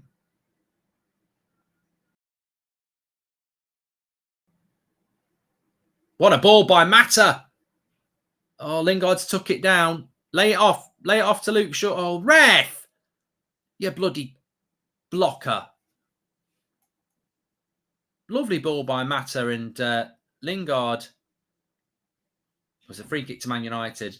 Mata, Matic and Bay, says Ellen Burns. Best Christmas gift I received was my divorce papers, says Dave on a stick. He's not bitter. Free kick to United here. Ref got right in the way of Luke Shaw there when Lingard laid it off. Barcelona are currently in the Europa League. Any Twitch after this? Up the United Stand FC, says Drew. The Twitch stream last night was epic. We are in the Premier League now. My first 3 games, you wouldn't believe it, are Chelsea, Liverpool and Spurs. But no, I don't know when the first episode's going to be. I'm trying to get one in before the end of the week, but we'll see. We'll see what happens because I'm busy at the moment.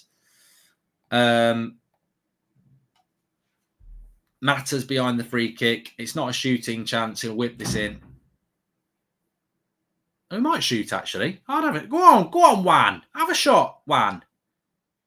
It's got to be worth the shot from there. He's entered the box. Can he kick it that far anymore? He can. Over the bar.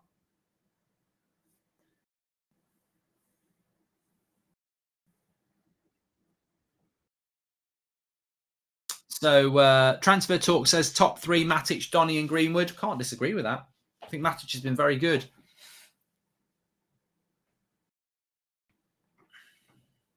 Hey, Mark, what do you think of Zidane Iqbal? Could be a huge representing the British Asian players, says Waka. Yeah, he's a very exciting player. And, I mean, obviously for that reason, it would be great. It's very interesting because when I was playing football, I used to play in a Leicestershire league.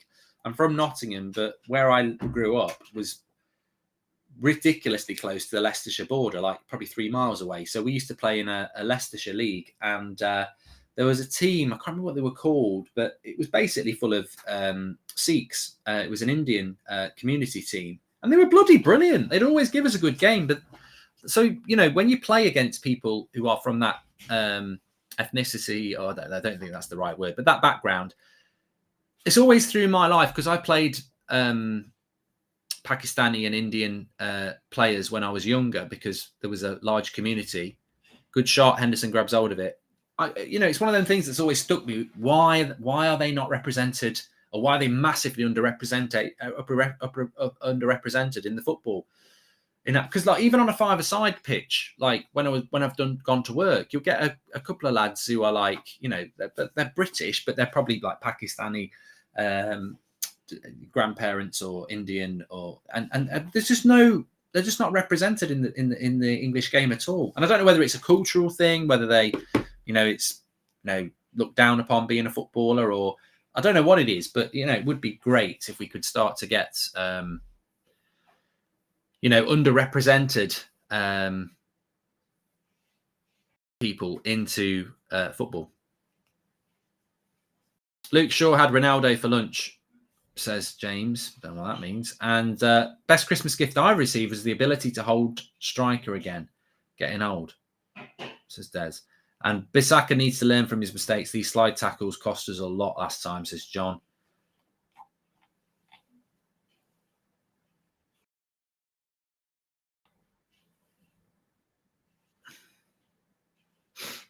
I think somebody just said Zidane Iqbal. I think I might be completely wrong, but I think he's like, is he Iranian or I don't know. I don't know. Somebody in the chat will know. But certainly when I...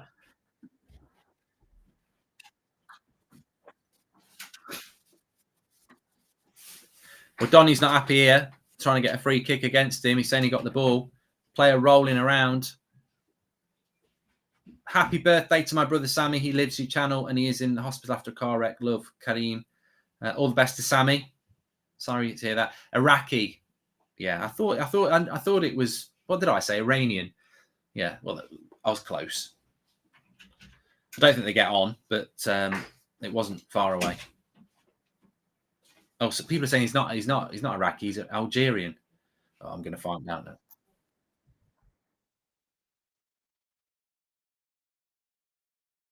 Okay, so he played for Iraq, under 23s. He's a youth international for Iraq, but he was born in England.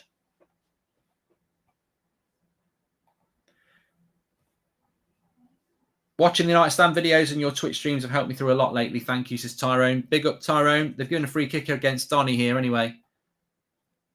Trust me, Mark, a lot of people I know with Pakistan background would love to be footballers. I was even in a team myself at one point, says Harras. Yeah, and look, you know, I don't see... Football is a good cross in, headed away by Greenwood. I played football all my life and I've played against and with loads of people. And, you just see talent. You don't see where people are from. But there are certain groups that are underrepresented in football and I don't really understand why, but so it'd be nice if it wasn't. Happy birthday to my brother. We've done that one as well. And 8-bit Sega Master System with Alex Kidd, says Rolf. I remember that. Remember James Pond is Ahmad. Lays it off or leave it. Oh, so unlucky from Ahmad there. I think he was going to shoot and he laid it off to Lingard, but he skinned Lingard a bit as well. Lovely. Oh, look at Eric Bailly there. Matic gets done for pace and Eric Bailly says, I'm coming. And he just slides across, puts it out for a throw-in. Ahmad, shoot, bro, says Keevan. I'd like to see that back again because I think he was a little bit too clever. He laid it off and Lingard just didn't read it. That's young boys on the attack now. Lingard doing Van der Beek doing a little back flick and then Eric Bailly doing a little dink up and volleying it away. Lingard's been quite quiet, actually. Well done, Matic. Donny. Even Donny's clearance has found Greenwood there. But watch out. Good interception. I think Lingard needs to get involved a little bit more. Wan-Bissaka's out of position now. Straight at Henderson. Good save. Cleared by Donny. Come on, work. Now it's Ahmad. Go on. Oh, terrible first touch. Lingard's 29 next week. I don't believe it. Everyone goes to Google. You're right. 29 next week. I thought it was 17. Nah. I mean, well, front post header there. Big chance. For watching Mata run does make me chuckle, even though he's playing well. Pension press, says Joshua Bellwater. And Summerjit says, I was about to ask the same question about British Indians. Do you think they prefer cricket over football? Well, there's the Ahmad chance again. Lingard's... I don't think Ahmad's done anything wrong there. I just think Lingard's not on the brain wavelength of Ahmad laying it off for him. And LMAX says, maybe they're underrepresented because they're not good enough. Could it be that Simple shouldn't be trying to make footballers out of pity? Says Elma. I don't think you've really read the room with that one, but thanks for the super chat. I actually said that I've played with lots of people of Indian descent who are really good. I can't say anything other than they were really good, and they were about 15, and I've played with people who then went on to be you know, professional footballers and stuff. And these lads were good. I don't know why. Maybe they just didn't want to. Anyway, we might see Zidane Iqbal in the second half. Lovely run here. Mata. Oh, so close. Lovely play by Greenwood on the wing. Cuts it inside, lays it back to Mata. You think it's going to be 2-0. Lovely play by Greenwood. Great strength. Very unselfish. Lays it off to Mata. And, I mean, Mata should score. I mean, where is Mata placing that there? It's blocked by the defender, but the keeper was going to save it anyway. He's got the whole goal to aim at. He should have scored there. At first, I thought it was unlucky, but Greenwood, brilliant play.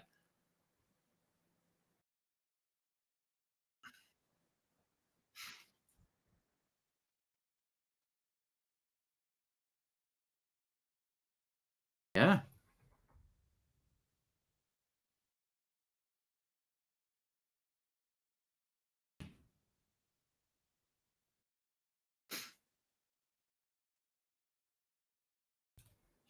So I mean, to be honest, it's been a good game because it's been quite an equal game so far. Bayern are winning 1-0 against Barcelona. Don't look solid defensively, says Manic. I don't know who you're talking about. I think you mistyped.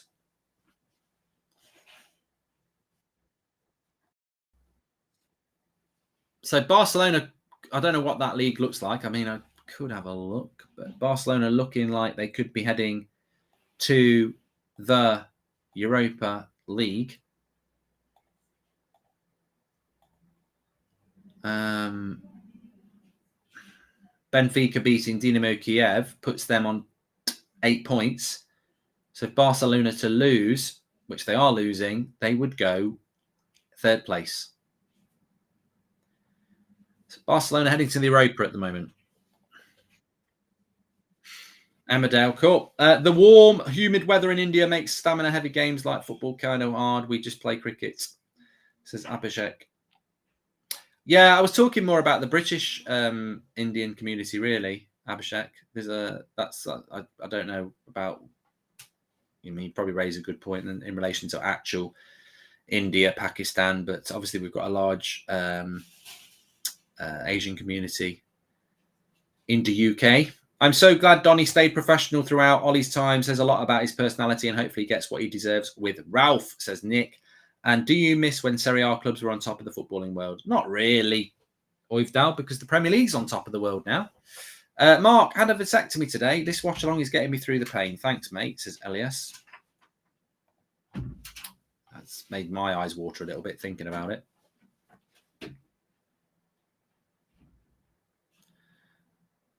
Uh, 36 minutes gone. I certainly don't think there'll be a point in the second half where Ralph can just go and bring 4 or 5 of these young lads on. It's not looking like it's going to be a game that's going to be 3 or 4-0.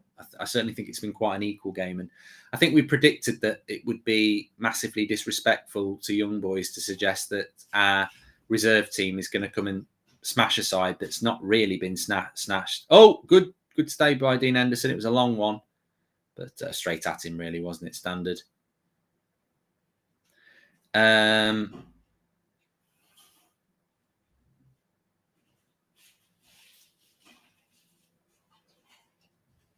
Matic for Maguire, says Vihan. Yeah, I don't know about that. I mean, I think Alanga has been a bit quiet. Alanga's been quiet. Jesse's been quiet. Ahmad's been okay.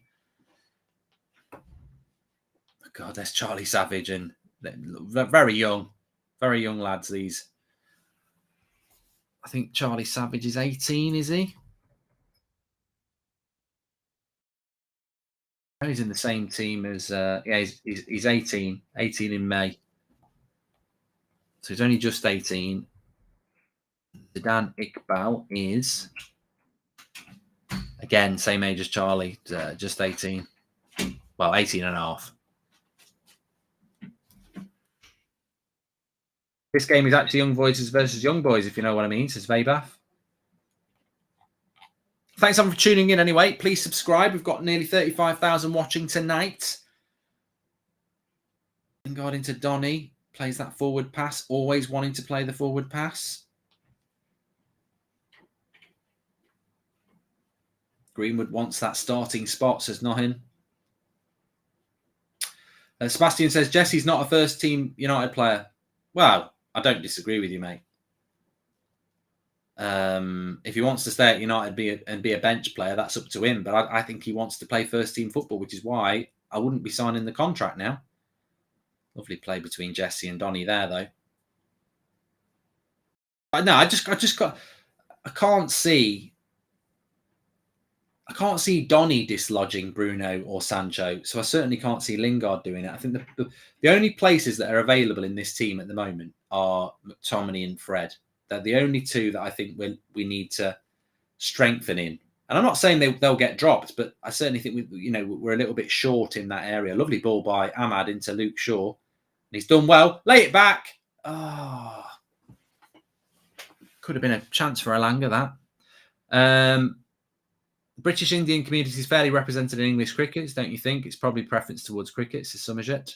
And how come no Joe Hugel or Charlie McNeil or Hannibal Mabry in the squad? Well, Hannibal's with Tunisia, and Hugel and McNeil, I suppose, we actually have got a lot of attacking options. So Squiggy says, I'm British Asian. I played in the Chelsea Academy. My dad took me out due to racial comments from players and fans. There you go. That's very sad to hear. Squiggy.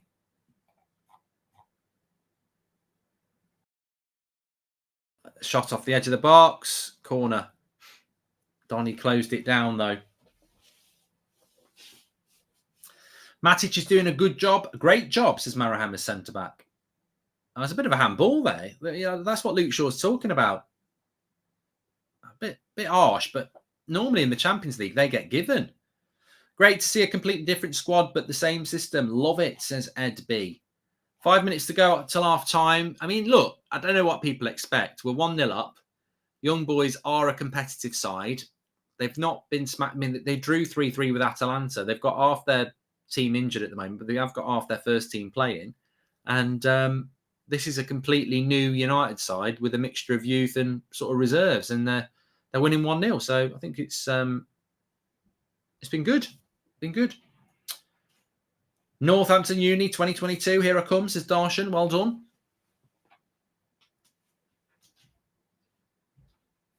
Do you think Alanga could become a good player? Well, he's obviously well liked within the club. I mean, Ranić put him on the bench for the Palace game, so he was obviously doing really well in training. I must admit, he's been very quiet tonight, Alanga. But he is one of those players that he's got this knack of scoring or doing something in each game. But yeah, Eric Bailly has been good. I agree, the objective truth. But yeah, I think Greenwood's played well, but Alanga and Lingard have probably been a little bit too quiet.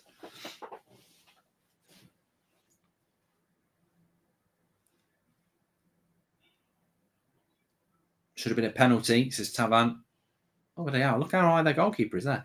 Hi, Mark. Why do you think Jesse performed better in West Ham and performs badly in United? To say more space. You play for West Ham, you can spin into space. You play for United, there's not. Oh, Donny, terrible ball. Goal. Donny's fault as well. Fucking hell. Why, Donny? Why? That's it. McTominay and Fred are going to live for the next 6 months now. Bloody twat.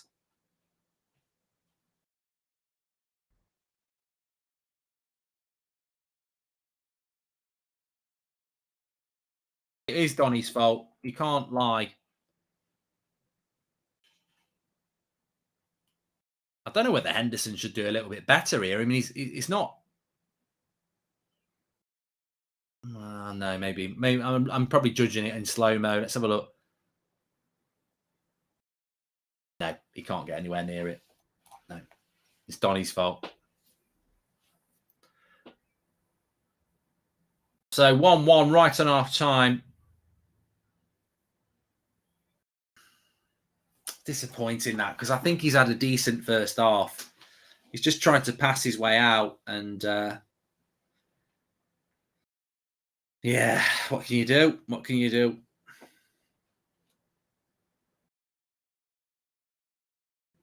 It's not going to do his starting chances any good, I'm afraid. So 1-1. Good goal when he took it, but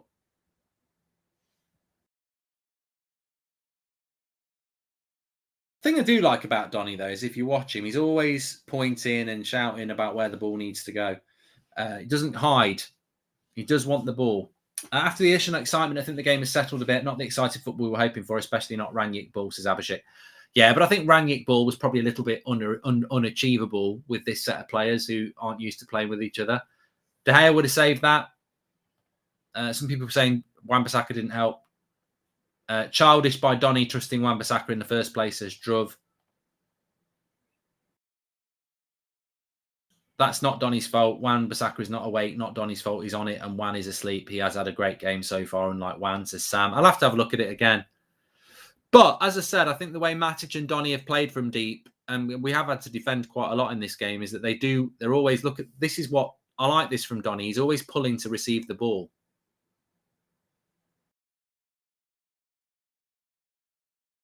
A lot of people saying Delo in. Matic now. See, Matic has played a bad pass there, but has he played a bad pass? Or is it Lingard asleep?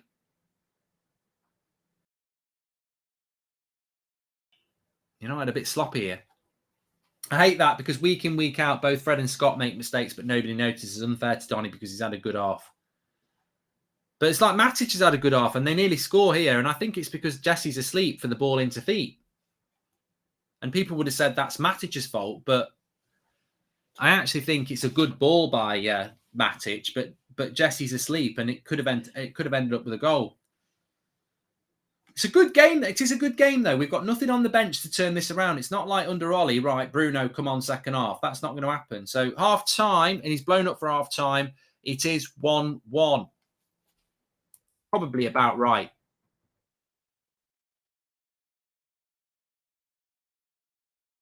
Put a tweet out. I think deep down, Rania could be very happy.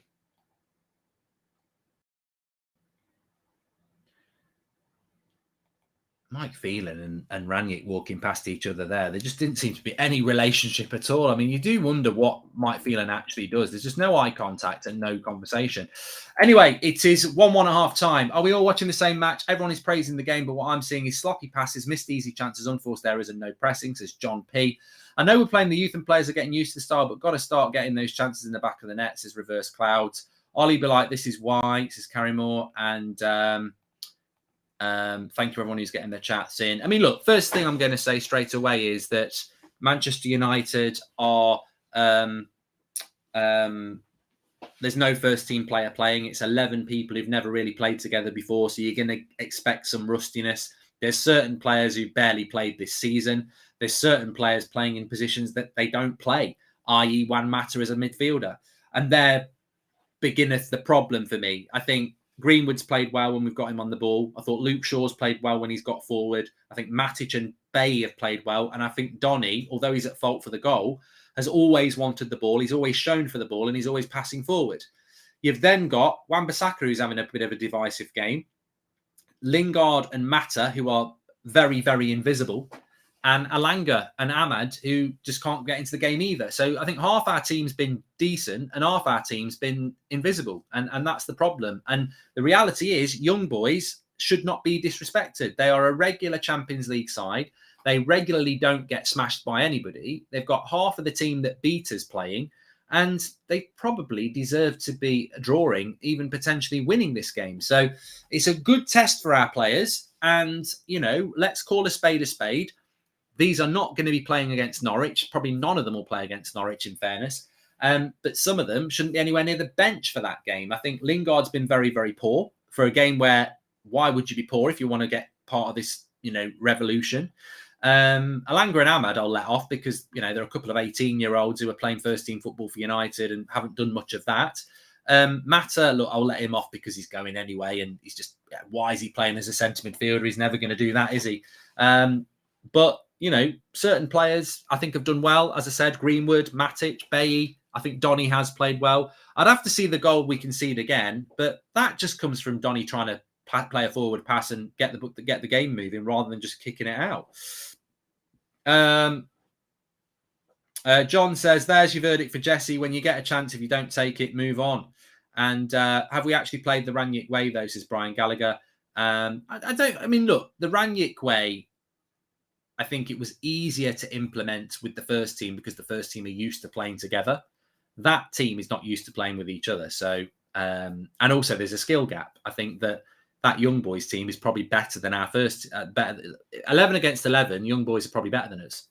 11 against 11 at the weekend, we're better than Palace. So, you know, there's different things, but we haven't pressed as effectively from the front as we did certainly in the first half an hour against Palace. But, you know, I'm still enthralled by it. I'm still excited by it. I think it will be one of those games that it's about people maybe showing Rangnick that they're up for it. And it's maybe about some people showing they're not up for it. And look, I do look at Lingard, and I don't think Rangnick will say to him, but I would be saying, look, mate, you're out of contract. You're out of contract. You want to stay at this club. Your 45 minutes there is not good enough. You've got another 45 minutes. And if you don't show me something in the next 45 minutes, when are you going to show me something? Because I tell you what, we've got Premier League games now. No, there's no Carabao Cups. There's no dead rubber Champions League games. So where are you going to give me your chance? And you've got to grab your opportunity. This is a chance to grow your opportunity. And I'm sorry, Jesse Lingard is 29 next week. He can't have the same excuses as Alanga or Ahmad. You know, he's 11 years older than them. You've got to be the senior player and grab hold of it. And when I look at Matic and I look at Bay and I look at Donny, all right, they've made a couple of mistakes, but they have in the main tried to get hold of the ball and tried to push the team forward. Ahmad needs a hair try treatment, says Jack. I mean, to be honest with you, Ahmad should have had an assist. I think Jesse's just been not thought he's going to get the cutback. And Mata should have scored as well. In fairness to Donny, he's basically playing the CDM role by himself. It would be different if he was playing alongside Fred, although he's being sloppy, says John. What the hell is wrong with the chat? One mistake and everyone turns against Donny. Shameful, says Dan Plays. I'm a bit disappointed by Wan-Bissaka after Delo's great performance. I was actually hoping for a bit of a reaction from him, says Jameson. And I know he hasn't had much game time, but Donny's pressing, passing and tackling has been poor. He's trying forward passes, but that's not enough. I disagree, Viraj. I think he's made a mistake that's cost us a goal. If I was ranking the three best players from that half, for me, it would be Matic, Donny and Greenwood, followed by Eric Bailly and Luke Shaw. That would be my 5 players that I think have played well. I actually think you're right. Delo and Tellez played really well against Palace. I think Luke Shaw's done himself no bad. He's done well today, Luke Shaw. He's shown his quality. Wan-Bissaka, I don't think he's shown anything that would think, oh, Delo needs to worry. But, you know, some of these players have got to do better. You've got to respond to a challenge. Donny defensively is very good, passing forward and moving the place as Yuri. Well, I just showing the. I mean, Luke Shaw did really well here because he could have whipped the cross first time. He takes his time and then he picks out the spot. And then, you know, even though it's a good cross from Luke Shaw, it's a great delivery. But the finish by Greenwood is magnificent. You know, absolutely magnificent. He finds, you know, stretching. He finds the bottom corner on the volley. It's a lovely goal. It's a lovely cross by Luke Shaw. He took his time, and it's a lovely finish by Greenwood. And that's just a great goal from both of them. I mean, I wouldn't mind second half taking Mata off and bringing either Charlie Savage on in the midfield or maybe Mengi and putting Matic into the midfield. I wouldn't mind seeing that happen. But this goal, let's have a look at their goal. Wan-Bissaka wins it back. Matic into Donny. Yeah, Wan-Bissaka's just not anticipating the pass. Donny knows it's his own fault.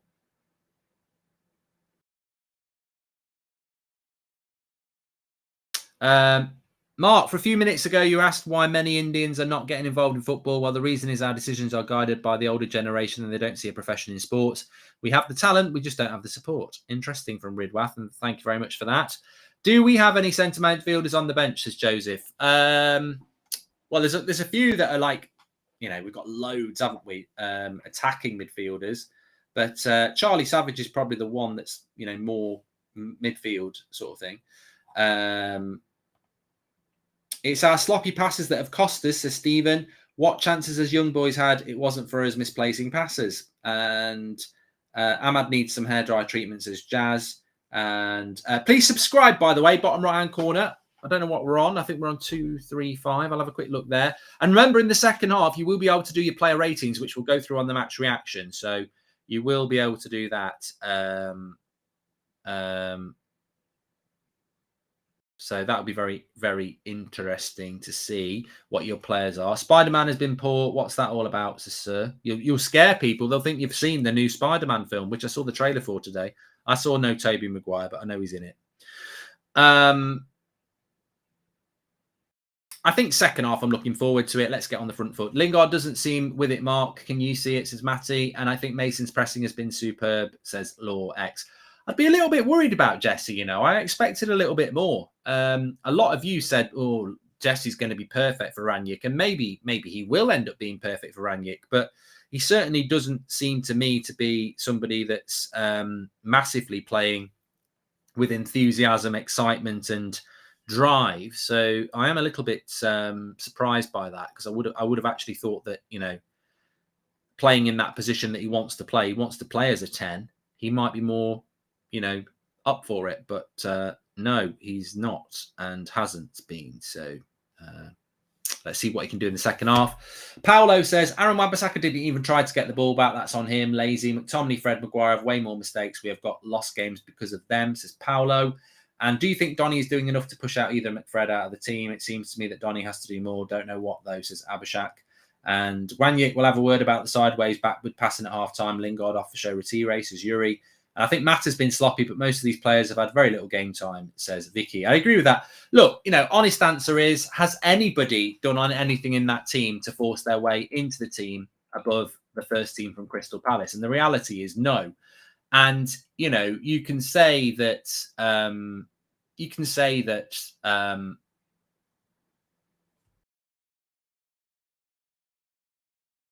forget what I was going to say. You can say that, well, McTominay's made mistakes, Fred's made mistakes, Maguire's made mistakes, but they're in possession of the starting place. If you want to take that place from them, you can't make a mistake and then say, well, I should start when I've made a mistake because they've made a mistake. If you want to get in that first team, you've got to have a great performance. That's the way it should be. So, you know, I don't think Donny had a bad half. I don't think Bailly had a bad half. I don't think Luke Shaw had a bad half. I don't think Greenwood had a bad half. I don't think Matic had a bad half, but I don't expect any of those performances to really make Ranić think I'm going to make a change to that Crystal Palace side. So they're going to have to do a little bit more, I think. Respect Chelsea dropping to second so we can draw Juve, says Esto. So we can't draw Juve, says Esto. Thank you very much. Surprised Chelsea finished second in that group, actually. But I think Greenwood's been good. Yeah, I like Greenwood when he plays through the centre as well. But Rashford will get picked because of his pace. I'm telling you, lots of people, that raw pace, we don't get it from anybody else. This is what, you know, I don't think Rashford gets picked because he's a better footballer than Greenwood. I think he gets picked because he's quicker. And that pace can, you know, that's why you get pace as an attribute, because it is an attribute. I think Donny needs a good, consistent run of games, says Hugh. And Ahmad and Alanga needs to step up, given it's their only chance in months, says Osama. I think they'll both end up going on loan, I do. And, you know, there's nothing wrong with that. I didn't really care if Ahmad went on loan. I just didn't really want him going on loan to the Belgian league. But it'd be interesting to see where they all end up going. Because I know Fabrizio was saying that Ahmad could well go back on loan to where he was meant to go. The way I look at it with Lingard, he's almost 30. Let him retire at United. He'll pop in and out of form at needed times. He loves United, says Meme. And thank you for the super chat there from Jared. So it'll be interesting to see what happens in the second half, because we can make substitutions if we want to. But Mata is leaving Donny completely isolated in the middle, says Tuckun. But I've not really noticed Juan Mata, apart from the fact that he should have scored a goal. It is he is playing on his own in the midfield, Donny, and you know, we are playing a team that's not bad. I think it's really important to keep reiterating that. Second half important as Ranić will see who can dig in and get a result. When you watch Delo play consecutive games, you can see Wan-Bissaka's limit, says Dan Watson. And what you have to remember, most of the players like Donny and Ahmed, they are rusty. They need a run of games to show their skills, says Alan. Yes. Yeah, I agree. Barcelona are heading to the Europa League. Yes. Should be careful not to judge this 11 too harshly as individuals, since as United unit, they've never played together. Not going to be easy on the ice, says Sean. 100%. If you know football, that's going to be the case. Just in relation to who we could get in the Champions League draw on Monday, PSG from Group A, Atletico Madrid from Group B, Sporting from Group C, Inter Milan from Group D, Barcelona, well, it would be Benfica from Group E. Obviously, we can't have anyone from Group F. At the moment, would it be Salzburg or will it be Sevilla? It would be Salzburg at the moment. And yeah, so yeah, it would be, as things stand, we could get Salzburg, Benfica, Inter Milan, Sporting Lisbon, Atletico Madrid, PSG. So obviously I'd want Salzburg. Salzburg or Benfica would be lovely, or Sporting. Yeah. That would be nice. I don't want PSG. Zayn Miassi says goal, bit late. Slow Sports News with Zayn Miassi. He's celebrating a goal. And Atalanta against Villarreal has been called off because of this white stuff all over the pitch. It's snow. Should be careful not to judge this 11-2. Yeah, we've done that one from Sean Finity. Good points, well made. And what would you change at half-time, mate, if anything, says Matty Ross? Wouldn't change anything. I mean, there's Charlie Savage. He could come on and play where Matt is playing and probably wouldn't do a worse job. I think Heaton's meant to be coming on in goal at some point. But please subscribe, by the way. We're only 150 away from 236,000. So bottom right-hand corner to subscribe. Get involved with the channel. We have got the fan forum coming up later. You can do your player ratings in the second half. I'll give you the link for that. We will have some fan forums coming, fan vlogs coming in as well, because it's a home game. So Adam's going to be there. So make sure you subscribe at bottom right-hand corner and get involved. As we move towards 236,000, you're very welcome. The United Stand community. Players are in the tunnel. Don't think there'll be any subs made yet. I certainly think he'll go out there and give him a bit of a, bit of a kick up the backside. And Donny to score, says Mundia. Ricky says that Donny is slow, average, one touch pass, no vision. Will take some time for most to see that. I disagree with you, Ricky. I think he's a player that needs a run of games. Who's been massively mistreated, but I do agree that I would like to see us bring another midfielder in January. Can you ask Zayn to give me a job, please? Says Smoking. Okay, you just did it, really. I'd like to see Mengi coming on for Mata and move Matic up to the midfield, says Thomas. Yeah. Well, let's see what happens. The players are coming back out onto the pitch here. Remember, we are sponsored by Boohoo Man for the stream today. That is why I'm wearing one of their Christmas jumpers. 40% off. In fact, 1 minute. Let me just grab some.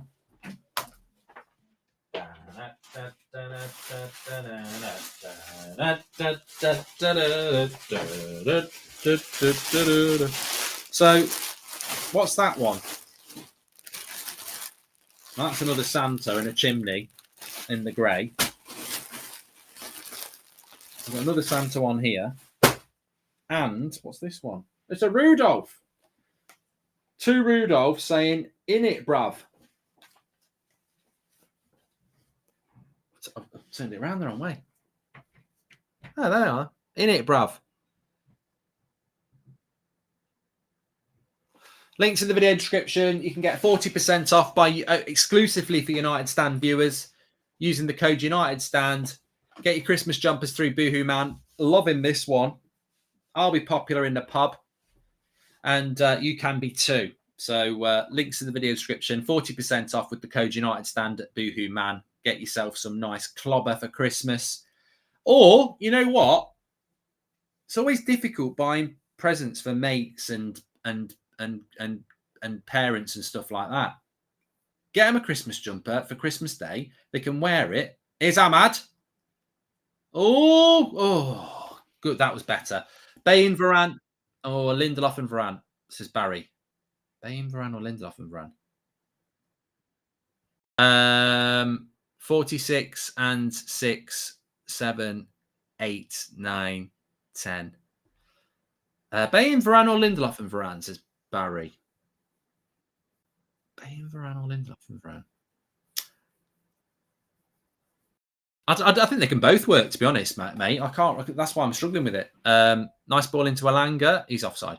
Other than Donny's mistake, I've been really impressed with him. Good passing and strong tackling, especially since he's the only one in the midfield, says Ross Thompson. Thank you, Ross. Imagine Dad on commentary and son on bench about to debut Savage, says Econ. Yeah, been proud moment. I mean, I'd love to be doing that in a few years' time, commentating on Seb coming on for United. That would be tears. You asked why we lose so many semi-finals, why we come second, because Ollie bought in so many British players. British love to be second places, Red Baron. Nothing like a bit of xenophobia in the chat. But you're not wrong. We do like to come second. Has Lingard just given the ball away again there? Was that Lingard who gave the ball away there? Well in by Donny. We need to modernise and expand Old Trafford, says Sebastian Bodry. Nice ball by Ahmad. Lingard's won it this time. Luke Shaw with the cross. But it's good. There's a good pace to the second half here. Nippo says that Jesse's having a bit of a stinker.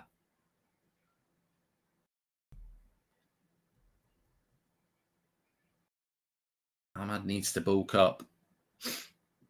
Look, this season, Ahmad's not breaking into the team. Alanga's not breaking into the team. So, you know, if we can find them loans in January, I haven't got a problem with that.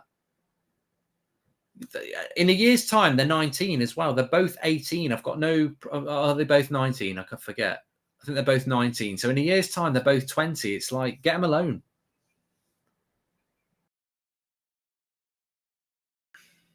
Another bad pass there. I don't know who passed that. Yeah, we're very festive here in the United stand. We've got the tree up. We've got the Christmas jumper on. Donny with another good pass there. I love that from Donny, though. I mean, yes, he made the mistake for the goal, but the amount of forward passes he's played, there must be some stat that... does anyone know a website where they'll give you forward passing? Because it's... it must be a lot from Donny. And I do know one. I'll have a look in a minute.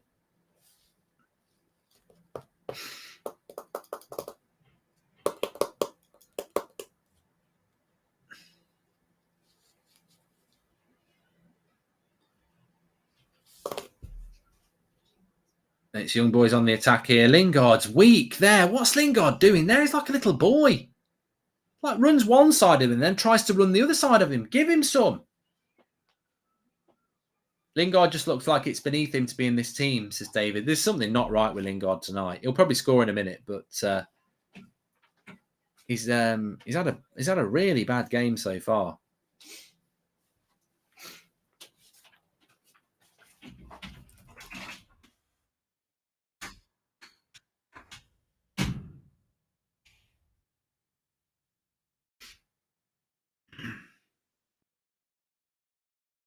I've just tweeted it there. If you want to put it in the replies on Twitter at Mark Goldbridge, I've just said, not sure what's wrong with Lingard tonight and left it at that. I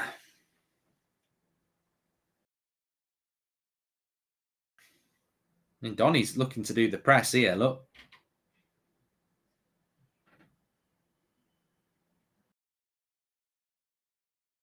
I mean, Donny does look like to me like a player that will probably get another half a yard of sharpness if he played regularly. I'm not going to pretend he's like perfect, but what is wrong with Lingard, says Simmer? I don't know. I don't know, mate. I do not know. Ahmad looking like his future is bright, says Harry B. Here is Ahmad nicely into Mata, into Alanga, into Lingard. Good play. He'll go backwards. Yeah, 100%. And he does. And he goes backwards again. Okay, now. He ain't going to work in a Ranić system, Jesse. He loves to pass backwards. Wan-Bissaka is below par with the ball. He lacks basic fundamentals, and I don't think he can improve even with the proper coaching. Well, it'd be interesting, Jazz, with Wan-Bissaka, because I said this before. I mean, I'm not going to go hunting players with agendas. This is a new United, but as I said at the start of the game, Wan-Bissaka has been first choice right back for the last 2 years. Lovely ball by Donny again into Jesse. I don't think Rangnick will be not noticing this sort of thing, but Wan-Bissaka's been our first choice right back for the last 2 years. Rangnick comes in, doesn't mean he will be now. You know, £50 million, I didn't spend it. And it might be that Rangnick just says, look, yeah, I do need a right back, but it's not for Jalot. Lingard just looks like it's beneath him. Done that one from David Mills as well.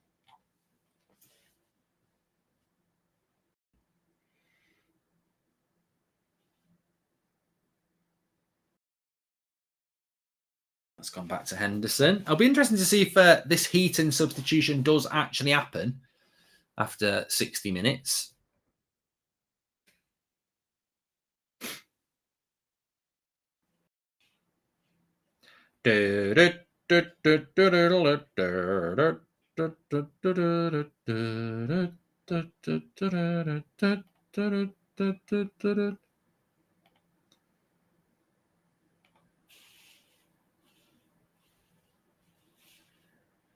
So,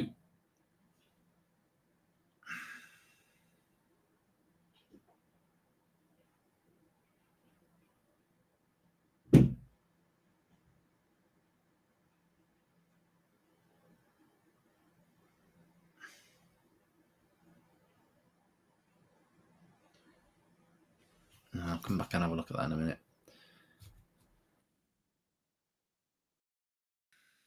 Mark, with this Danny passes, they are panic passes. What are you talking about? He's played in the last 5 minutes alone. I've seen Donny van der Beek from the number 6 position play 3 30-yard passes into our number 10s. It's not a panic pass, is it? Bain pressing again, always looking to pass forward too. Really do think him and Varane are our best centre-back pairings, says Luke. No, I'd agree with you, Luke. I think that, you know, Eric Bailly's had a good game again. I mean, the only thing about Eric Bailly is that I just feel with Eric Bailly, it doesn't matter how well he plays for United, he just doesn't seem to get a break.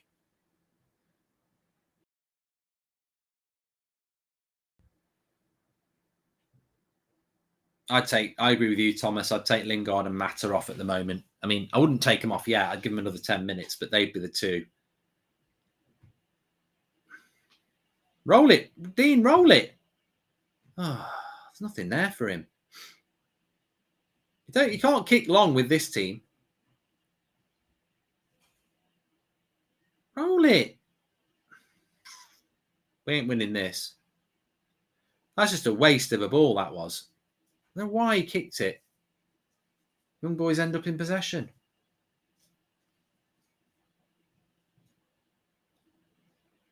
You've got to roll it. Well done, Matic.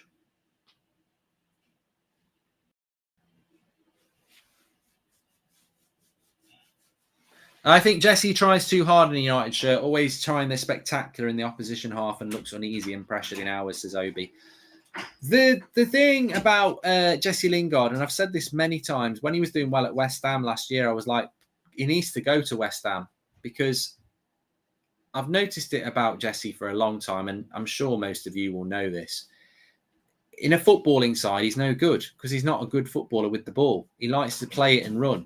It works in a West Ham team because teams will attack West Ham. And when he gets it in the number 10 position, a lot of the time when you play for a West Ham, you spin and you run into space. Jesse loves spinning and running into space. But at United, you very rarely as a number 10 get that sort of space because it's United. It pains my soul to look on and see how many players Ollie was neglecting that should have been developed. So many of these players just look very rusty, says Alec Miller. It's a good point.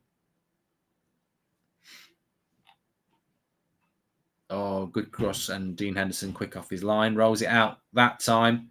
Ahmad, he won't get that second ball. He will get this ball. Oh, what's he doing?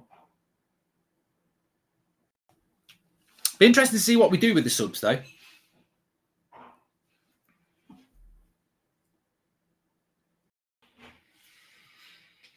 Like I say, we haven't got a Rashford on the bench or a Bruno or anyone like that. Our bench consists of youth players.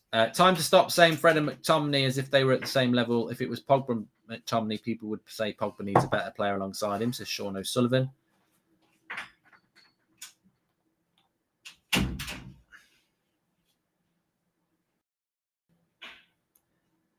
Apparently Spurs game's been called off. And what are Spurs playing in? Are they playing in that bloody Poundland Cup or whatever they call it? What's European for Poundland? It's that Conference League, that's it. Yeah, bloody hell.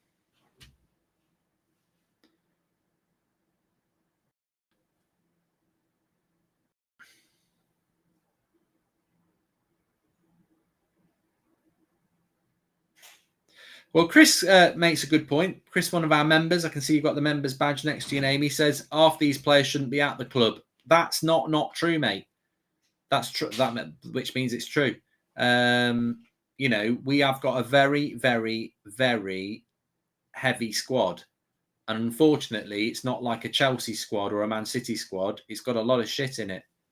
And we do need to shed it. Mark, is it just me or does Jesse look like he's trying just a bit too hard, says Daniel? Well, trying hard, not playing well. You know, at the end of the day, same thing, isn't it?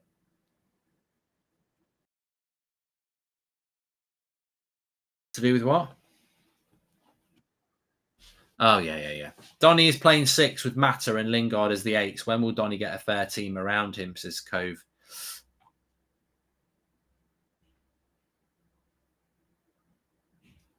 I don't know why the ref gave a foul against Bay there. I couldn't see a thing. Oh, COVID outbreak in the Spurs team. Yeah.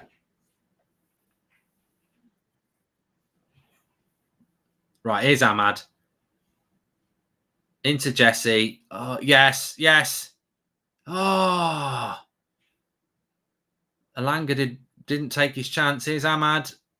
He goes for a shot. Should have scored there, Alanga. Ahmad does really well. Feeds Jesse. To be fair, I don't know what took Jesse so long to play the easiest pass in the world, but he did play it, to be fair. And then Alanga should have scored. I don't know why people are getting on at Lingard there. What's Lingard done wrong there? He did play him in. We should have played it a little bit quicker, but he did play him in. I think he didn't play it quick because he was thinking about having a shot himself.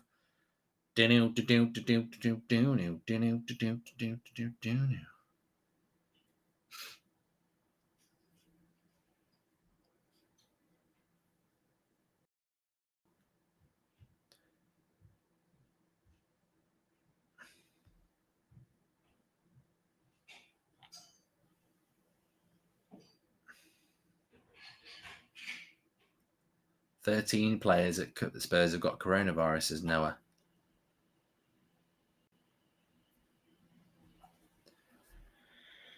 So, half an hour to go. Here's Donny. Nice little ball out to Ahmad.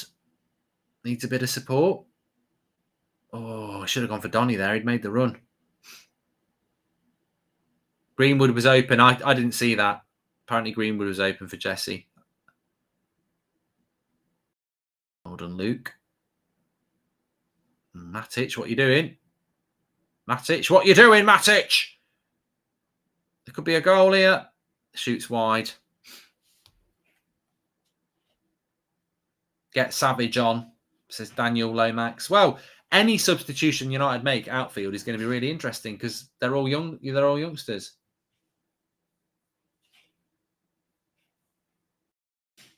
Mengi's coming on apparently. Yeah, put Matic in the midfield and take Mata off.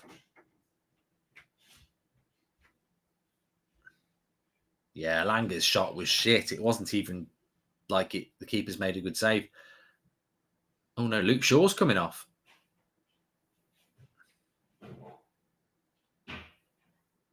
That's an interesting one. Why Luke Shaw's come off? That must be he can only play an hour or something. Mata's crying. He's like, "What are you doing? Why am I still here? What am I doing? Why are you keeping me on? I can't keep playing."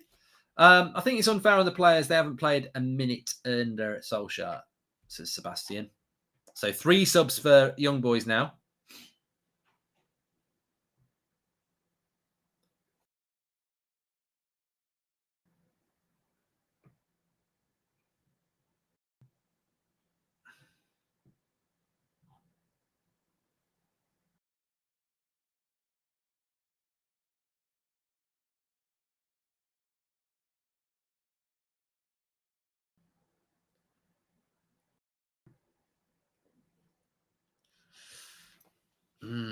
It's interesting how we all were going like United are going to win 3-0, 4-2, this, that, and the other. But when you've actually watched the game, we'll probably end up losing this the way it's going.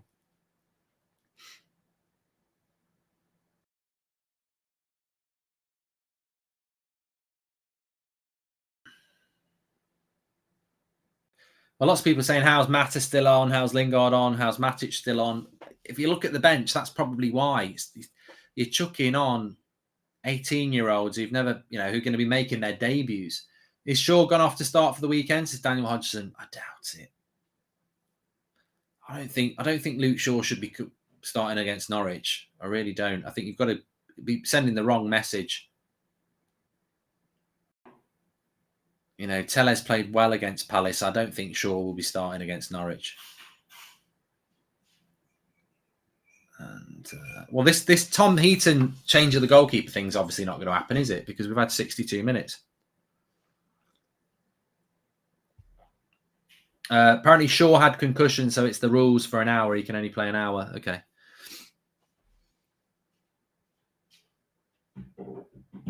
Another sloppy pass there by Mata. You look tired, Mark. Give yourself a day off, says CFC Videos. Thanks, mate. I'm still not totally over the illness I never spoke about last week, to be fair.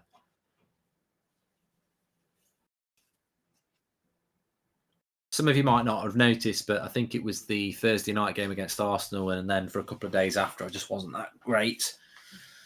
But I don't mention it. Please subscribe, by the way, bottom right-hand corner. Young Boys are starting to do a lot of the pressing now, basically because they're better.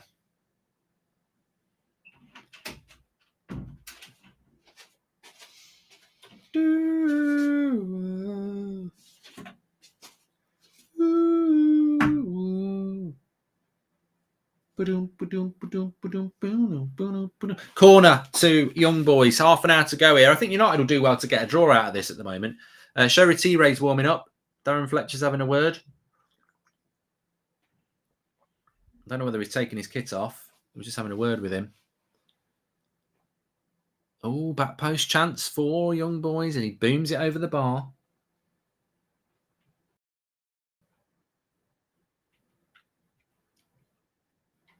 Yeah, I think we'd try and get it quick, yeah. Zane Miasi, thanks for the super chat. Remind me of that at the end, because there's a couple of things. Do you ever have a day off, Mark? Says Andrew.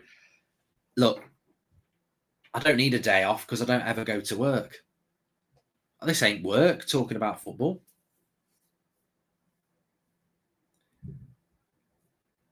Barcelona are not in the mud. Stop it. Why are people saying Barcelona in the mud? They're not in the mud. Stop taking the piss out of Barcelona. They're not in the mud. They're in the Europa League. They're in the Emmerdale Cup. Da, da, da, da, da, da, da, da, da, da. Dun, dun, dun, dun, dun, dun, dun.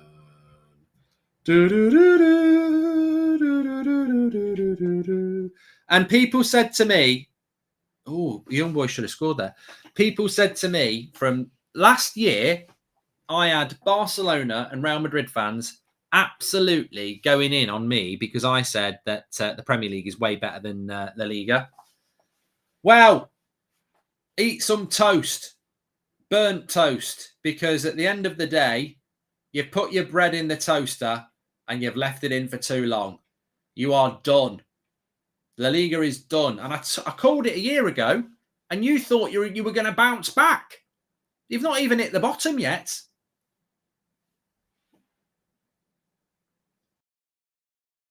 Premier League is on a different level. Barcelona in the Europa League, everybody.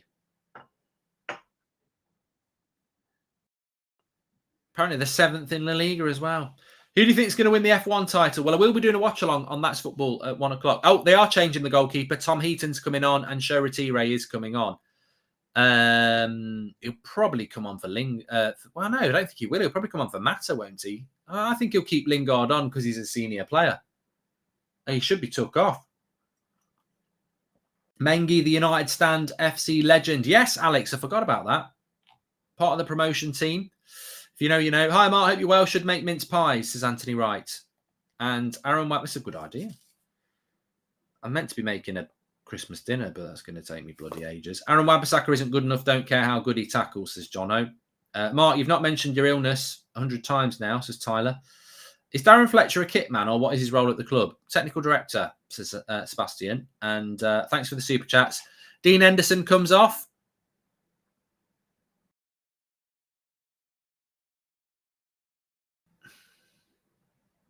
That'll be his last game for a while, I think. Might be his last game.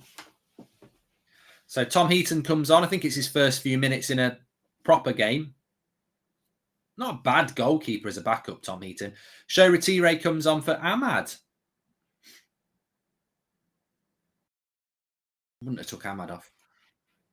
He's still there. Flashbacks of Ollie Ball defending deep and yet looking fragile. Nothing going on for the striker as well, says Abhishek. Yeah, Greenwood's been largely invisible the second half. It's a shame because in the first half he looked quite good. Barcelona are arguably worse run than United, being horrendously in debt, partly from overspending on subpar players, says Emily. Well, the thing, lovely bit of play between United there, between Mata and Lingard and Donny. It's very easy to pinpoint the problems that Barcelona had. 130 million on Coutinho, 100 million on Griezmann, 130 million on Dembele. I mean, that's 360 million on 3 flops.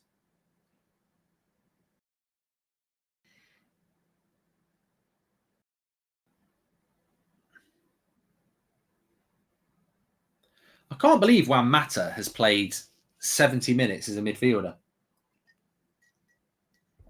Good point from Habs, says Bay, man of the match. Probably has stolen it, to be honest. Donny plays the ball into the number 10 so often. If it was Bruno he was playing, and it would look so much better, says Ruben. Yeah, I mean, that's a good point from Ruben as well. You know, Donny has played some good balls into the feet of Ahmad and Alanga and Lingard, but have they worked with it the same way that others would? McKenna's chatting away to Ralph at the moment. McKenna is a cause for frustration, isn't it? You know, Ollie and Carrick did the decent thing. McKenna still survives, and he's a massive part of what went wrong under Ollie. He is. Doesn't mean he can't still be a good coach at United, but he was a massive part of that. And in relation to McKenna, this is not well known that a lot of players don't rate him anyway.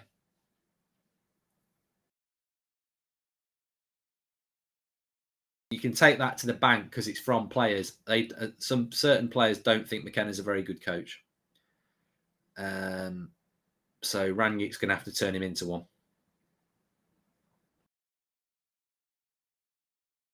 Mm.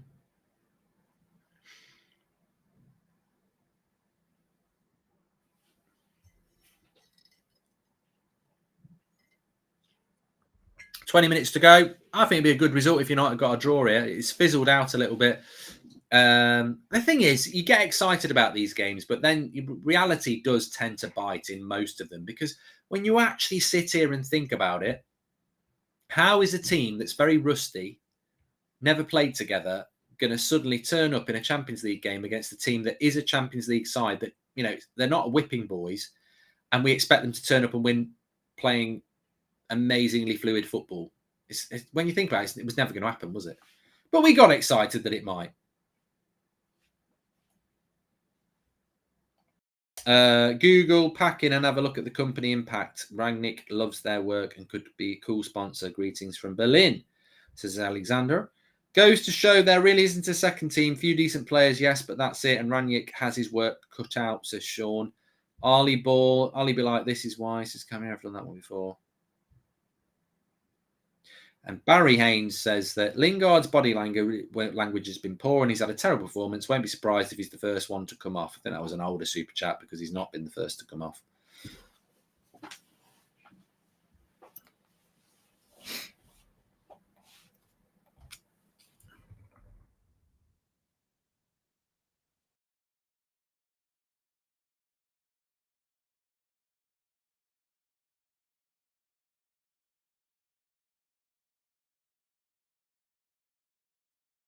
Oh, Mengi slips and then recovers. Well done.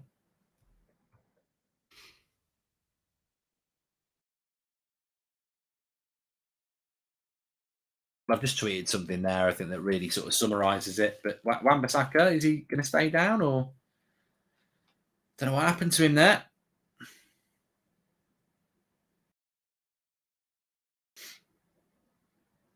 But well done, Mengi. He slipped, but he got up really quick. That's like double tapping square on FIFA when you slide tackle. He sort of gets up straight away and then recovers really, really well. Mark, what's your worst ever purchase? Jay Venture, thanks for the super chat. I feel I need to answer.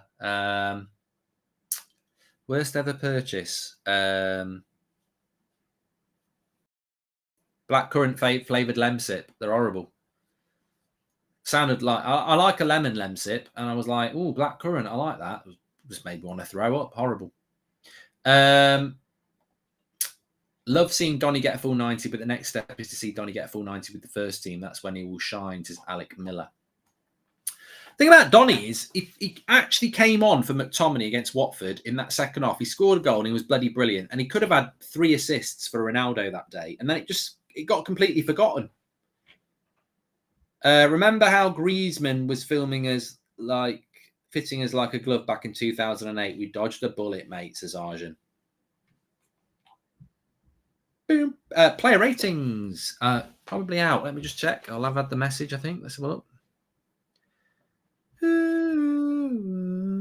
We're only 10 subscribers away from 236,000, please. Wan-Bissaka's down injured at the moment. Bottom right corner to subscribe. Yeah. This happens. This does happen with this. Ranick's having a bit of a chat with Donny. Ranick's not happy with him as well.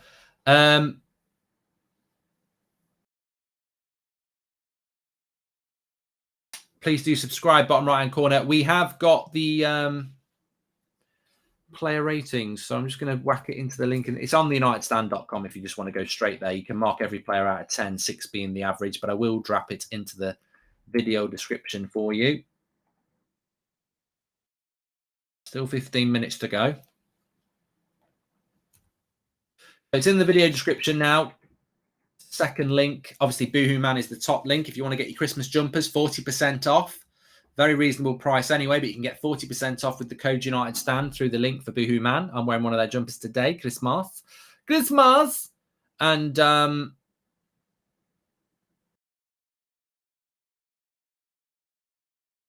player ratings is there as well. Mark every player out of 10, 6 being your average. I'd be interested to see you. There's a mix, isn't there? There's some players that are going to get very low scores, and there's some that I think will do okay. So looking forward to doing the player ratings in the match reaction, actually. I think that'll be the best part of it. And as I say, 15 minutes to go. Drop the player ratings in there.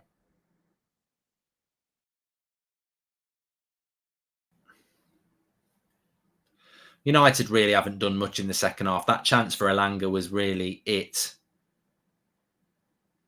Not really been able to make any headway.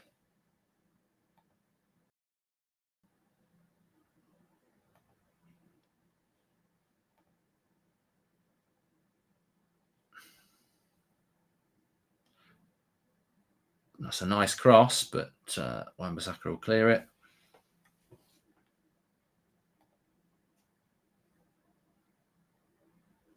Alexander Hayes says packing is a way to measure how many players you pass by and much more advanced stats as well. You asked for it, so you can at least Google it, says Alexander Hayes.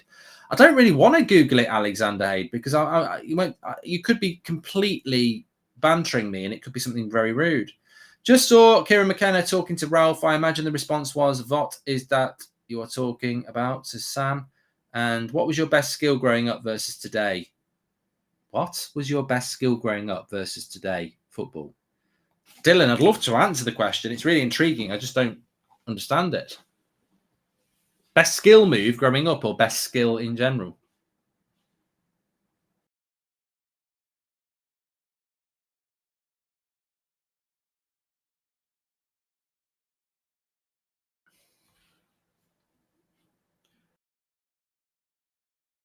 Mata is still on the pitch, yeah. Somewhere.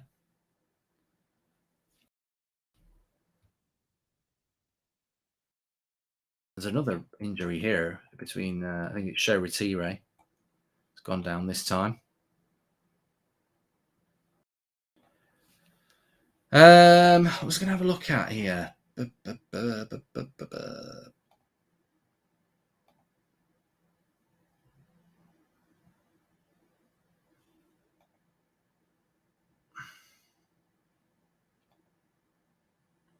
Donny van der Meek has made the most passes for Manchester United in the game so far. He's also made the most accurate passes. Lingard's made the most key passes with 2.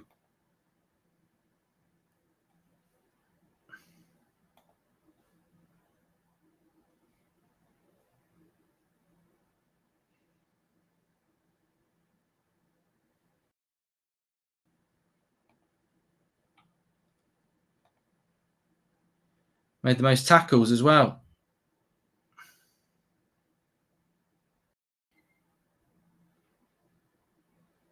It's got to be worth a tweet, that.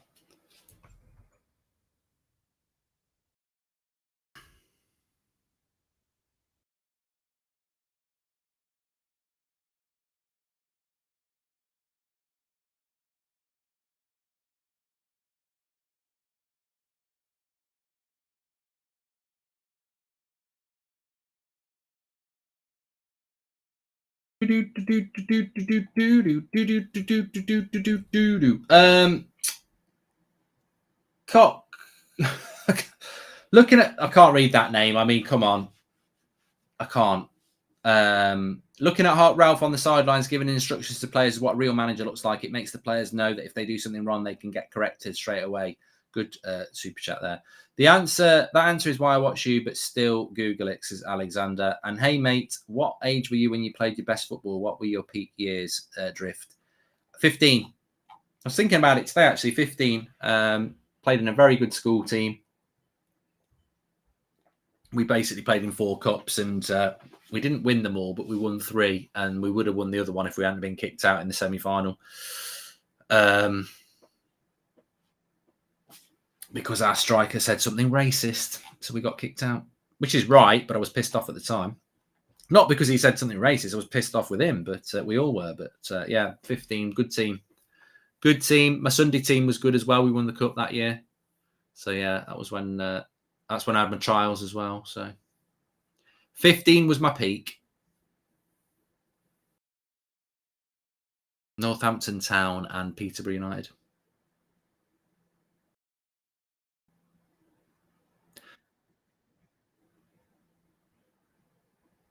I think most people have had trials.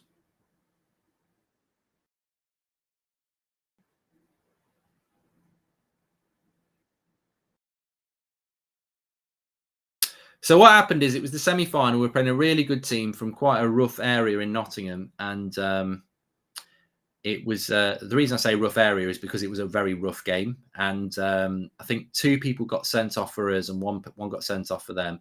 The referee was absolutely crapping himself. I think most of this, we were playing away in an inner city against this inner city school in a quite a deprived area of Nottingham, and it was played in the afternoon, and most of their school was watching it. It was bloody rough, and there was a particularly bad tackle in the first half, and it was all kicking off. And our striker went past this lad and basically used a racial term as he walked past. The referee didn't hear it, but it got reported after the game when we'd won in extra time. We were down to 9 men and we won in extra time. It got reported. We all got called into the headmaster's office, and basically they said it's going to go to the school's FA unless we withdraw. So we're withdrawing you. And that was it. We got took out. But, looking back on it, I was very, very, very, very pissed off because we were going to get to play. I think we were going to play at Notts County's ground in the final. But he did say it. I mean, we all heard him say it as well. So ultimately, You know, if that happened in a game now, if a United striker did it in a semi-final of a cup, you'd expect there to be a punishment. But it was unfair on everybody else who hadn't said it in that team to be kicked out of the tournament. But yeah, he wasn't very popular for a little bit. I don't think we ever saw him again. Last time I saw him, he was walking into the toilets, followed by most of us. But no, yeah. So that's a true story, and it's a lesson, isn't it? You know. Anyway, we've still got 10 minutes to go in this game. I feel like we're wandering into chats from the past, the History Channel, which says a lot about United's performance this second half. It's not been great. I have just put a tweet out about Donny van der Beek, which is most tackles, most touches, most passes. Unfortunately, in a team that's been crap.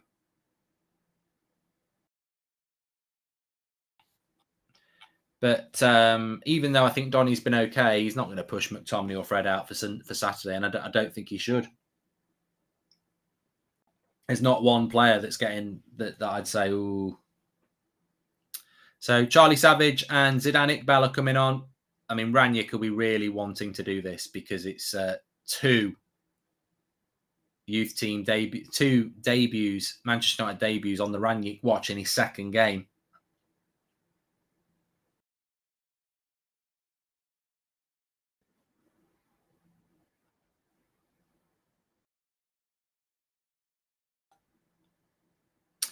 Looks like this is the end of Lingard for the first team since United voice. Well, I'm going to talk about that in the match reaction because I think you've got to go through some of these players. And look, I don't think Donny's done himself any harm. I don't think he's got himself into the team. I don't think Matic has done himself any harm. I don't think he's got himself into the team. And Greenwood as well. And Eric Bailly. I think they're the four that I'd go, look, they've not done themselves any harm, but they won't get into the team. But people like Mata and Lingard, I think they've done themselves big harm. You know, they're not going to be anywhere. Draws are reasonable results, says Sebastian. I think it is. Watched you now for a couple of years. Love the channel. Lingard has been awful, playing like someone who doesn't want an injury for the January transfer window, says Mark. Maybe he's made his decision, yeah. And how is Mata and Lingard still on, says Ebbs? I mean, Lingard's going to get a pretty low score, I think, from me. I'd expect a lot better from a 29-year-old. 28 for another week. Senior pro. But then again, he'll probably score. Mengi's looked impressive since he came on. Yeah, I agree. I tell you what, young boys will be disappointed they haven't won. Because if they win and Atalanta lose to Villarreal, they're in the Europa League. I'm surprised young boys haven't gone for it a little bit more, really.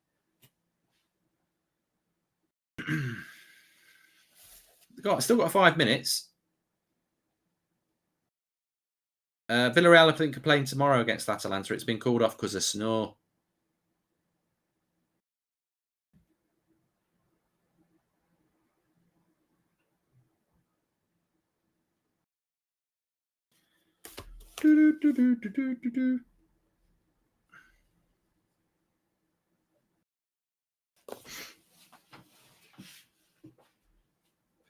Here's Greenwood. He's having to come deep now. To Lingard, who does find a good pass there to show Retire.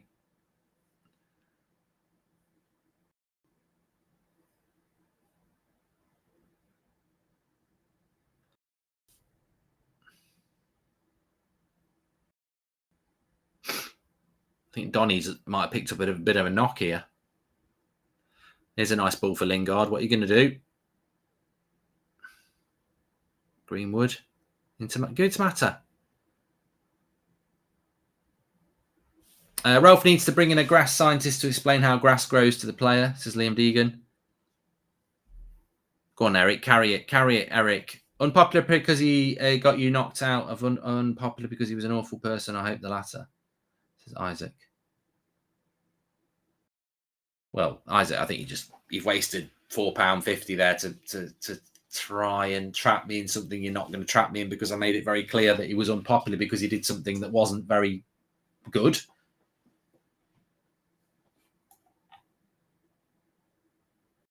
Are United going to do these substitutions? Young boys have just done one.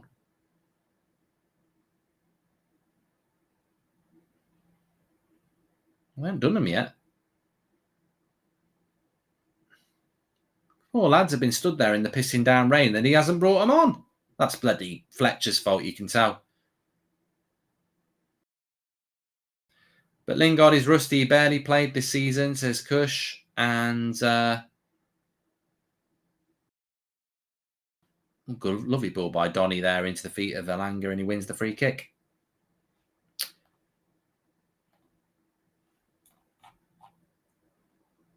Come on. These lads aren't even going to get a minute here.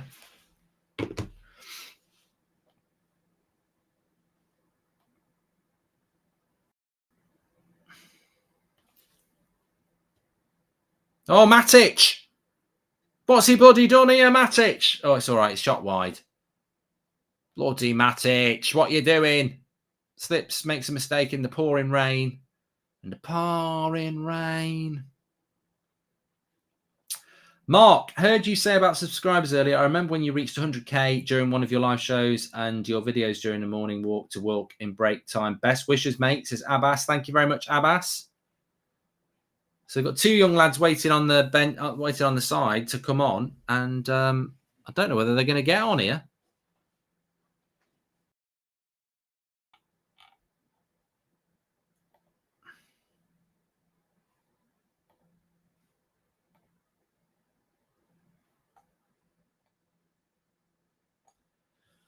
Maybe I will never be all the things that I want to be. Now is not the time to cry. Right, now we'll make the subs. They'll get on for a couple of minutes, surely. Yeah, there we go. So Lingard comes off. Was that Lingard? Yeah, Lingard just comes off. He should have come off a long time ago. Crap performance from Jesse, I'm afraid. Doesn't look interested, does he? Just didn't look interested today. I'd have to agree. And Mata again. Charlie Savage comes on.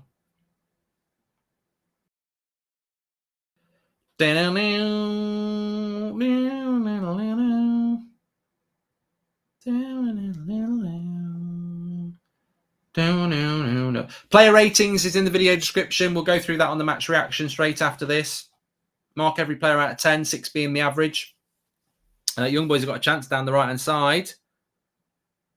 If they win, they can still get into the Europa League. Second 11 lack intelligence to adapt to Ralph Ball. So as Mark and Dortmund and Barcelona both in the Europa League in the mud, says Mr. Majax. Lingard loves a back pass, says Ebbs. And Matty Ross. Sean Dykes, United stand collab soon, Mark.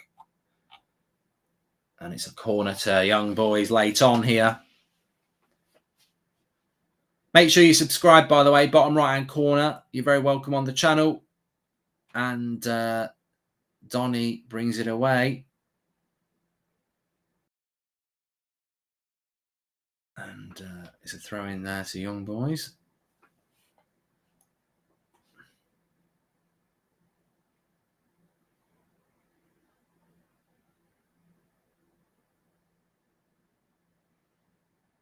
Five minutes added on. Young boys might go for it. Long time listener, first time caller. Love your efforts, Mark, but we need to learn to master debate with each other or we won't get the far, says Timothy. Yeah, you got me there, mate. I'm tired.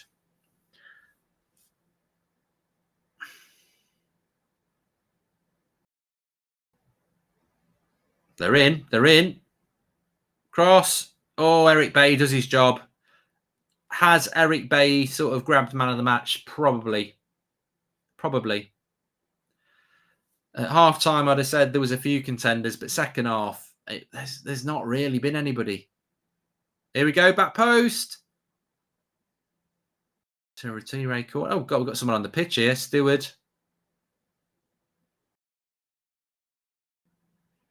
There's 3 on the pitch.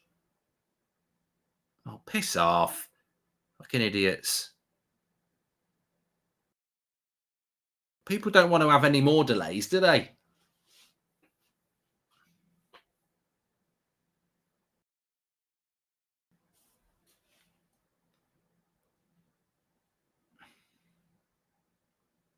Will Dean do well at Ajax if he goes, says Wave Art.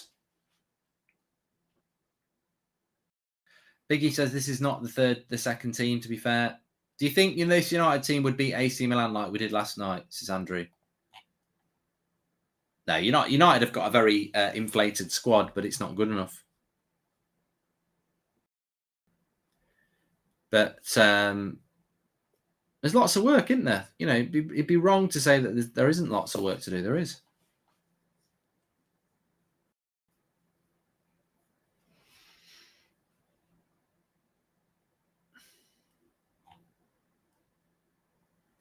The way it's gonna be, yeah.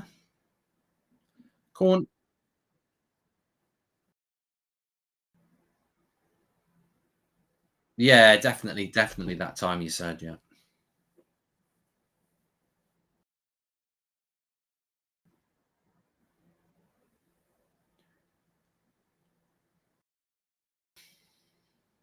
Yeah, I'd say spot on that time as well. I mean, I might struggle to get that far, but certainly, yeah, if I know that's the time. No offense intended. The invitation doesn't come across on messages like this. Happy to support the channel. I've watched you for a while. You got me invested in United along with my man girlfriend, says Isaac. Thanks, Isaac. No worries. And nothing's happened since Ahmad went off, says Bob.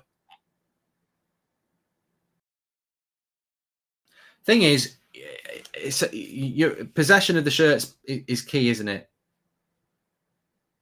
And that first team, whether there's players in that team or not, if you're Eric Bailly, you've had another good game, but you're not playing at the weekend because Harry Maguire is going to play. If you're Eric Bailly, you played well against Chelsea, and then you get dropped for the Arsenal game because Harry Maguire's not suspended anymore. Harry Maguire's in possession of the shirt. It's very difficult to take that shirt off them, no matter how well you play, when you're playing in a team like this, because it's a very forgettable performance. You've almost got to have a super performance just to even have a chance.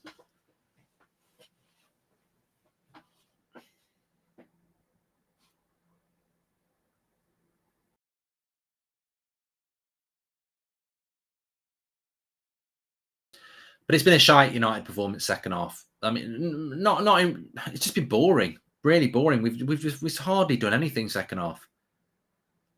And I think that's just the experience of young boys and the fact that they're not used to playing with each other. They're not rusty. They have got half their first team playing. So we've got 30 seconds to go here.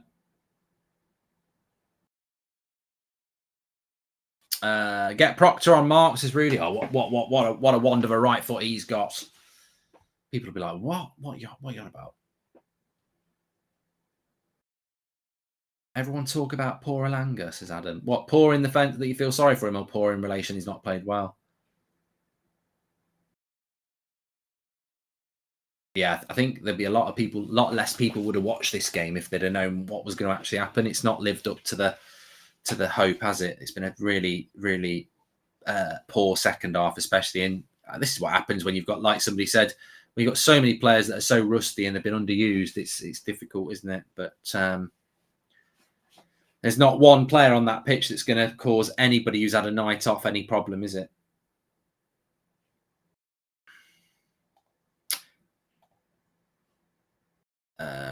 Ref's about to blow.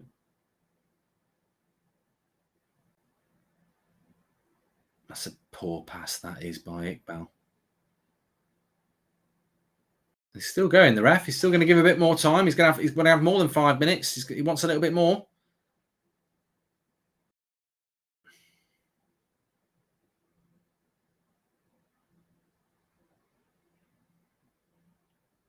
I switch to the play to show Retire. At the end of the day, look at the end of the team at the end. Savage, show Retire, Iqbal, Greenwood. Right, this little ball to Wan-Bissaka. Can he whip a cross in? Just do it. Oh, nearly. And that's it. Ref blows the whistle. 1-1. 1-1. I don't think Rania could be too fussed. He didn't lose the game at the end of the day. But it finishes 1-1. Big shout out to Boohoo Man for sponsoring the show. Wan-Bissaka's just gone down into the side hoardings as well, which is not looking good. Hopefully he's going to be okay. He's put that cross in really well, and then he's He's down injured here. Hopefully he'll get up.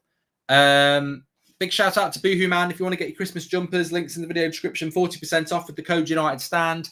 We are going to be live on my match reaction, doing the player ratings in about a minute or two. So join me over there. Mark every player out of 10, 6 being the average. I'm telling you now, Jesse Lingard's getting a terrible mark. I don't even dislike Jesse, but where his head was at today, I actually agree with a lot of people. What it's just like he didn't want to play, which is really odd for him. But we'll talk about that and a lot more of other things. I'll see you over on the match reaction in a minute. It will push you over there. Thanks everyone for watching.